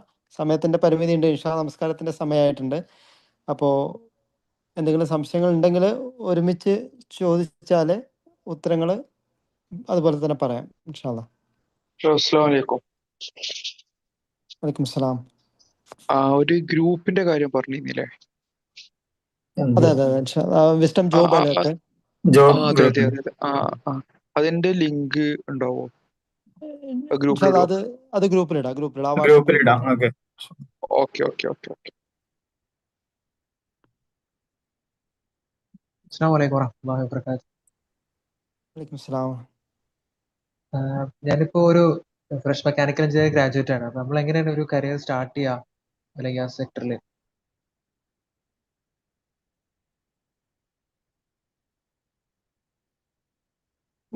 ഉസ്മാൻ അത് നിങ്ങളെ അസ്സലാമലൈക്കും, നിങ്ങളെ പേരെന്ന് പറഞ്ഞു? പേര് ഫർസിൻ ആണ്. ഫർസിൻ. Okay okay. ഫർസിൻ എവിടുന്ന എഞ്ചിനീയറിംഗ് കഴിഞ്ഞത്? ഞാൻ CET എന്നാണ് കഴിഞ്ഞത്. സീറ്റില്. Okay okay. അപ്പൊ മെക്കാനിക്കലില് കുറെ സ്കോപ്പ് ഉള്ള ഒരു എന്താണ്, ഇപ്പൊ നിങ്ങള് പ്ലാനിങ് തൊട്ട് പ്ലാനിങ് എഞ്ചിനീയർ വേണമെങ്കിൽ അങ്ങനെ വർക്ക് ചെയ്യാം. അതുപോലെ തന്നെ പൈപ്പിംഗ് ഡിസൈൻ നേരത്തെ പറഞ്ഞല്ലോ. മെക്കാനിക്കൽ എഞ്ചിനീയർ എന്ന് പറഞ്ഞാൽ പൈപ്പിംഗ് എഞ്ചിനീയർ ഉണ്ട്, അതുപോലെ റോട്ടറി എഞ്ചിനീയർ ഉണ്ട്, സ്റ്റാറ്റിക് എഞ്ചിനീയർ ഉണ്ട്, പ്ലാനിങ് എഞ്ചിനീയർ ഉണ്ട്, വെൽഡിംഗ് എഞ്ചിനീയർ, അങ്ങനെ കുറെ ഐറ്റംസ് ഉണ്ട്. അപ്പൊ നമ്മളെ അടുത്ത ക്ലാസ്സുകളിലൊക്കെ നമ്മൾ അത് മെക്കാനിക്കൽ എഞ്ചിനീയർ എന്തൊക്കെയാ സ്കോപ്പുകൾ ഉള്ളതെന്നുള്ളത് നമ്മൾ ഒരു പ്ലാൻ ചെയ്തിട്ടുണ്ട്. അപ്പൊ അതില് കൂടുതൽ എക്സ്പ്ലെയിൻ ചെയ്യാം എന്നാണ് വിചാരിക്കുന്നത്. അപ്പൊ നിങ്ങൾക്ക് അതിനെപ്പറ്റി എല്ലാ ഇതിനെപ്പറ്റി എക്സ്പ്ലെയിൻ ചെയ്ത് കഴിഞ്ഞാൽ നിങ്ങൾ ഏതാണ് നിങ്ങളെ ഒരു സെലക്ട് ചെയ്യാൻ അല്ലെങ്കിൽ ചൂസ് ചെയ്യുന്നതിനനുസരിച്ച് നിങ്ങൾക്ക് മൂവ് ചെയ്യാവുന്നതാണ്. കുറെ ഓപ്പർച്യൂണിറ്റീസ് ഉള്ള ഒരു ഫീൽഡാണ് മെക്കാനിക്കൽ എഞ്ചിനീയറിംഗ്. നമ്മൾ ഡീറ്റെയിൽ ആയിട്ട് ഒരു ക്ലാസ് വെക്കുന്നുണ്ട് മെക്കാനിക്കൽ എഞ്ചിനീയേഴ്സിന്. അസ്സലാമു അലൈക്കും. അത് എന്താ വെച്ചാൽ ഞാനും മെക്കാനിക്കൽ എഞ്ചിനീയറിംഗ് ഇപ്പൊ കഴിഞ്ഞിരിക്കുകയാണ്. അപ്പോ ഓയിൽ ആൻഡ് ഗ്യാസ് ഫീൽഡിലേക്ക് വരാൻ താല്പര്യമുള്ളതാണ്. അപ്പൊ അതിന് ഞാൻ എന്തെങ്കിലും ഇവിടെ കോഴ്സുകൾ എടുക്കേണ്ട കാര്യമുണ്ടോ? അതായത് എന്തെങ്കിലും ഓയിൽ ആൻഡ് ഗ്യാസിന്റെ NDT, QA/QC അങ്ങനത്തെ വല്ല കോഴ്സ് എടുത്ത് മുന്നോട്ട് വരുന്നതാണോ എളുപ്പം, അതോ സൗദിക്ക് വിസിറ്റിംഗ് അടിച്ചിട്ട് അങ്ങനെ കയറണാണോ നന്നാവുക? അത് ഒരു കോഴ്സ് ചെയ്തിട്ട് വരുന്നതായിരിക്കും നല്ലത്. എപ്പോഴും ഉണ്ടോ പലരും അത് വരാറുള്ളത് CCP അല്ലെങ്കിൽ AWS അതുപോലെ അങ്ങനത്തെ ചെയ്ത് വരുന്നുണ്ട്. അതുപോലെ തന്നെ ഉസ്മാൻ ഖാൻ, നിങ്ങൾക്ക് സാപ്പിനെ പറ്റി പറയാന്നുണ്ടെങ്കിൽ സാപ്പ്, പ്രൈമവറ, അങ്ങനെ പ്ലാനിങ് എഞ്ചിനീയേഴ്സിന്റെ ജോബ് ഓപ്പർച്യൂണിറ്റീസ് ഉണ്ട്. അങ്ങനെയാണെങ്കിൽ ആ ഫീൽഡിലേക്ക് അതും ഉണ്ട്. ഉസ്മാൻ അവൈലബിൾ ആണോ? അസ്സലാമു അലൈക്കും. നമ്മള് പിന്നെ സെഷൻ നടത്താൻ ഉദ്ദേശിക്കുന്നുണ്ട് ഇൻഷാല്ലാ. പക്ഷെ നിങ്ങള് പിന്നെ ഒന്നുമില്ലാതെ ഇങ്ങോട്ട് കയറി വരരുത് ആരും. മെക്കാനിക്കൽ എഞ്ചിനീയേഴ്സ് ഇവിടെ മാത്രമല്ല, എന്തെങ്കിലും നമ്മളൊന്ന് കുറച്ച് അഡീഷണൽ ആയിട്ട് എന്തെങ്കിലും സർട്ടിഫിക്കേഷൻ എടുക്കണം. നമ്മൾ അടുത്ത ക്ലാസ്സിൽ ഇൻഷാല്ലാ അതാണ് നമ്മൾ എയിം ചെയ്യണത്. ഇപ്പം നിങ്ങൾ മെക്കാനിക്കൽ എഞ്ചിനീയർ മുമ്പ് പറഞ്ഞ ഫർസിനോടും പറയാനുള്ളത്, നാട്ടിൽ തന്നെ കുറെ ഈ പൈപ്പിംഗ് ഡിസൈനിന്റെ കുറെ കോഴ്സുകളുണ്ട്. അതിൽ ടോപ്പായിട്ടുള്ളത് പൂനെ IIT ഒരു പൈപ്പിംഗ് ഡിസൈൻ ആൻഡ് അതുപോലത്തെ ഒരു കോഴ്സ് ഉണ്ട്. അത് കുറെ നേരത്തെ ഉള്ളതാണ്. Okay, detail IIT ബോംബെയിലാണോ?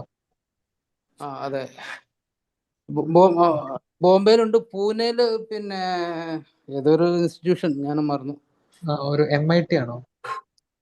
അതാണെന്ന് തോന്നുന്നു. ഞാൻ ഡീറ്റെയിൽസ് ഇൻഷാല്ലാ അടുത്ത ക്ലാസ്സിൽ നമ്മൾ വിശദമായിട്ട് പറയും ഇൻഷാല്ലാ. ഓക്കെ, പിന്നെ പറഞ്ഞ പോലെ sap PM module, MM module, അതൊക്കെ സാപ്പും പിന്നെ സാപ്പ് പഠിച്ചാൽ അതിന്റെ കൺസൾട്ടന്റ് ആയിട്ട് നിങ്ങൾക്ക് മെക്കാനിക്കൽ ആയതുകൊണ്ട് PM-ഉം MM-ഉം പഠിച്ചാൽ ആ രീതിയിലും പോവാം ഇൻഷാല്ലാ. ഓക്കെ, ഇനി വരുന്ന ക്ലാസ്സുകളിൽ ഈ പറഞ്ഞ കോഴ്സുകളെ കുറിച്ച് കാര്യങ്ങളാണ് ഇൻഷാല്ലാ ഡീറ്റെയിൽ ആയിട്ട് ഉദ്ദേശിക്കുന്നത്. അടുത്ത ക്ലാസ് ഇൻഷാല്ലാ 26-ാം തീയതിയാണ്, ശനിയാഴ്ച. ഇൻഷാല്ലാ. വേറെ എന്തെങ്കിലും അത്യാവശ്യമായിട്ട് ചോദിക്കാനുണ്ടോ? ഇൻഷാല്ലാ ബാക്കി നമ്മുടെ ഗ്രൂപ്പുകളിൽ, വാട്സപ്പ് ഗ്രൂപ്പിൽ സംശയങ്ങൾ ചോദിക്കാം. പറ്റാവുന്നതാണെങ്കിൽ ഗ്രൂപ്പിലോ PM ആയിട്ടോ അല്ലെങ്കിൽ നെക്സ്റ്റ് ക്ലാസ്സിലോ ഒക്കെ ആയിട്ട് ആ സംശയങ്ങൾ ദൂരീകരിക്കുന്നതാണ്. അതുപോലെ തന്നെ വരുന്ന ക്ലാസ്സുകളിൽ തന്നെ ഓരോ കാറ്റഗറി ആയിട്ടുള്ള പഠനം, അതിൻ്റെ ഓരോരുത്തരുടെ റോൾസ്, റെസ്പോൺസിബിലിറ്റീസ്, സ്കില്ല്, അതുപോലെ തന്നെ ക്വാളിഫിക്കേഷൻ വേണ്ടത്, അഡ്വാൻസ്ഡ് കോഴ്സ് തുടങ്ങിയ കാര്യങ്ങളൊക്കെയാണ് ഉണ്ടാവുക. അതുപോലെ നേരത്തെ പറഞ്ഞ വിസ്ഡം ജോബ് അലർട്ട്, അത് ഇൻഷാല്ലാ ഗ്രൂപ്പിൻ്റെ ലിങ്ക് അതിലിടാം. അതിൽ ഇപ്പോൾ നേരത്തെ ഷിയാസ്ക സൂചിപ്പിച്ച പോലെ തന്നെ ഇന്റേണൽ റെഫറൻസ് ആയിട്ടുള്ള കൂടുതൽ ഫീൽഡും വരുന്നുണ്ട്. അപ്പോൾ അതും ഇൻഷാല്ലാ ആ ഗ്രൂപ്പിൽ അപ്ഡേറ്റ് ചെയ്യും. പിന്നെ അതുപോലെ ക്ലാസ്സിനെ കുറിച്ച് ഇനി എങ്ങനെ മുന്നോട്ട് പോകണം എന്നുള്ളതിന് നിങ്ങളുടെ അഭിപ്രായങ്ങളും നിർദ്ദേശങ്ങളും കൂടെ ഗ്രൂപ്പിൽ പറയാം, സംശയങ്ങൾ ചോദിക്കാം. അതുപോലെ ഇൻ്റർവ്യൂവിനൊക്കെ പോവുകയാണെങ്കിൽ അതിൻ്റെ ടെക്നിക്കൽ ക്വസ്റ്റ്യൻസോ ഡൗട്ട്സോ എന്തെങ്കിലും ഉണ്ടെങ്കിൽ, അല്ലെങ്കിൽ കമ്പനികളെ കുറിച്ചുള്ള ഇൻഫർമേഷൻ ആവശ്യമുണ്ടെങ്കിലൊക്കെ നമ്മുടെ പരമാവധി സഹായം നമ്മൾ ചെയ്തു വരുന്നതായിരിക്കും ഇൻഷാല്ലാ. നമ്മുടെ ലക്ഷ്യം ഇതേപോലെ തന്നെ പരമാവധി ആളുകൾക്ക് നമ്മുടെ കഴിവിൻ്റെ പരമാവധി കാര്യങ്ങൾ എത്തിച്ചു കൊടുക്കുക എന്നുള്ളതാണ്. പിന്നെ ഇൻഷാല്ലാ അടുത്ത ക്ലാസ്സിൻ്റെ ലിങ്കും കാര്യങ്ങളൊക്കെ തന്നെ ഇൻഷാല്ലാ ഗ്രൂപ്പിലിടും. അതിലാവശ്യമില്ലാത്ത കാര്യങ്ങളൊക്കെ തന്നെ ആ ഗ്രൂപ്പിൽ അഡ്മിൻ അല്ലാത്തവരിടുന്ന പോസ്റ്റോ അല്ലെങ്കിൽ ലിങ്കോ ഒന്നും തന്നെ അതിൽ ഇടാതിരിക്കുക. ആ രീതിയിൽ പോവാം ഇൻഷാല്ലാ.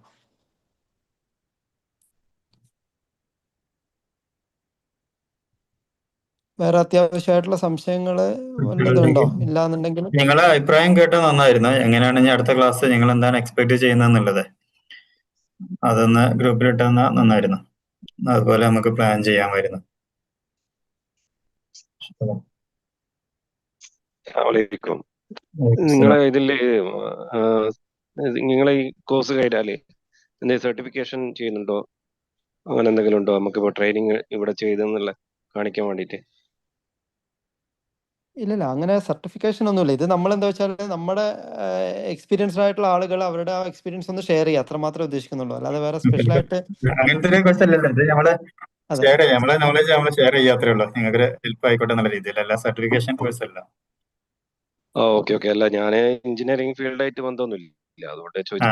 അല്ലല്ല, ഇതല്ല. ഇത് ജസ്റ്റ് നമ്മളെ ബ്രദേഴ്സിനെ നമ്മളെ ഹെൽപ്പ് ചെയ്യാത്രേ ഉള്ളൂ. നമ്മൾ അവർക്ക് ഇവിടുത്തെ ഒരു ജോബ് മാർക്കറ്റിനെ പറ്റിയും എങ്ങനെയാണ് പ്രിപ്പയർ ചെയ്യേണ്ടതെന്നുള്ള ഒരു ബേസിക് ഐഡിയാസ് കൊടുക്കുക, അത്ര ഉദ്ദേശിക്കുന്നുള്ളൂ. പിന്നെ അവർക്ക് എന്തെങ്കിലും ഹെൽപ്പ് വേണമെന്നുണ്ടെങ്കിൽ ഒരു ചെറിയൊരു ഇടപെടല്. നമ്മളിപ്പോ എഞ്ചിനീയേഴ്സ് അല്ലെങ്കിലും ഞങ്ങൾക്ക് ഈ സേഫ്റ്റി ഇൻസ്പെക്ടർ, സേഫ്റ്റി കോഴ്സുകൾ ചെയ്യാം. അതേപോലെ വെൽഡിങ്ങിന്റെ ഇൻസ്പെക്ടർ ആയിട്ടുള്ള AWS, CCP ഒക്കെ ചെയ്യാം. വെൽഡിങ് ഇൻസ്പെക്ടർ ആയിട്ട് ഞങ്ങൾക്ക് ഫീൽഡിൽ വർക്ക് ചെയ്യാം. അതുപോലെ വർക്കറായിട്ട് അങ്ങനെ. അതായത് നിങ്ങൾ എഞ്ചിനീയർ ആവണം എന്നില്ല. ഓക്കെ, ഇത് ഈ ഡിപ്ലോമക്കാരും 10ാം ക്ലാസ് കഴിഞ്ഞവരും എല്ലാവരും പിന്നെ ഉള്ളൊരു ഫീൽഡാണ്. ഓക്കെ, നേരത്തെ പറഞ്ഞ പോലെ തന്നെ ഇലക്ട്രീഷ്യൻ, ഫിറ്റർ, ട്രേ ഫിറ്റർ, അതുപോലെ തന്നെ പൈപ്പ് ഫിറ്റർമാര്, മേസൺ, സ്റ്റീൽ ഫിക്സർമാര്, അത് കൂടാതെ തന്നെ ഓഫീസിലുള്ള വർക്കുകൾ, സ്റ്റോർ കീപ്പർ, ഡോക്യുമെന്റ് കൺട്രോളർ, അതെ, ഇങ്ങനെയുള്ളവരൊക്കെ തന്നെ സ്കിൽഡ് ആയിട്ടുള്ള ഒരു അല്ലെങ്കിൽ എഞ്ചിനീയറിംഗോ അല്ലെങ്കിൽ ഡിപ്ലോമോ കഴിയണം എന്നില്ല. അല്ലാത്തവർക്കും ഇതിൽ ഓപ്പർച്യൂണിറ്റീസ് ഇഷ്ടം പോലെ ഉണ്ട്. Okay, thank you.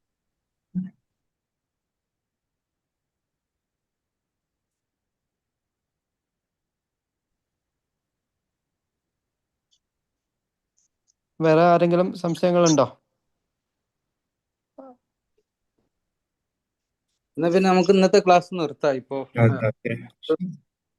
വേറെ എന്തെങ്കിലും നേരത്തെ പറഞ്ഞ പോലെ തന്നെ സംശയങ്ങൾ ഉണ്ടെങ്കിൽ ഗ്രൂപ്പിലിടാം.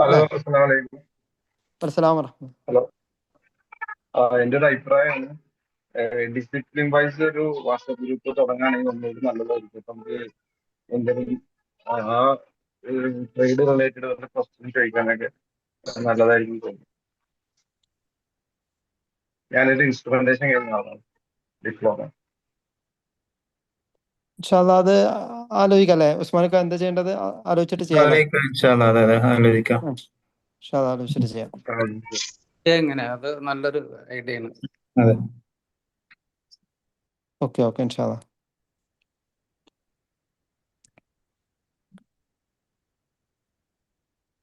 എന്നാൽ ഇൻഷാല്ലാ അവസാനിപ്പിക്കുകയല്ലേ? വേറെ ഇൻഷാല്ലാ സംശയങ്ങൾ ഉണ്ടെങ്കിൽ നിങ്ങൾ ഓപ്പൺ ആയിട്ട് ആ ഗ്രൂപ്പിൽ ചോദിച്ചു കഴിഞ്ഞാൽ അതിനനുസരിച്ച് നമുക്ക് സഹായിക്കാം. നമുക്ക് എന്തൊക്കെ സഹായിക്കാൻ പറ്റുമോ ആ രീതിയിലൊക്കെ നമുക്ക് സഹായിക്കാൻ വേണ്ടിയിട്ടാണ് നമ്മൾ ഈ ഗ്രൂപ്പും ഈ ക്ലാസ്സുകൾ ഉദ്ദേശിക്കുന്നത്. അല്ലാതെ വേറെ നമ്മൾ ഭൗതികമായിട്ട് യാതൊരു ലാഭവും ഇതിൽ പ്രതീക്ഷിക്കുന്നില്ല. ഇൻഷാല്ലാ എന്തായാലും നമുക്ക് അവസാനിപ്പിക്കാം അല്ലേ ഉസ്മാൻ ഖാൻ അഫ്രിക്ക ഷിയാസ്ക? ഓക്കെ ഇൻഷാല്ലാ. ഓക്കെ ഇൻഷാല്ലാ എന്തായാലും പഠിച്ചോ നമ്മുടെ ഇരുത്തം സ്വലയായ അമലായി സ്വീകരിക്കട്ടെ. ഇൻഷാല്ലാ കൂടുതൽ ആളുകളിലേക്ക് നമ്മുടെ കാര്യങ്ങൾ എത്തിക്കാനുള്ള തൗഫീക്ക് നൽകട്ടെ. സുബ്ഹാനക അല്ലാഹുമ്മ വബിഹംദിക അഷ്ഹദു അല്ലാ ഇലാഹ ഇല്ലാ അൻത അസ്തഗ്ഫിറുക വഅതൂബു ഇലൈക്.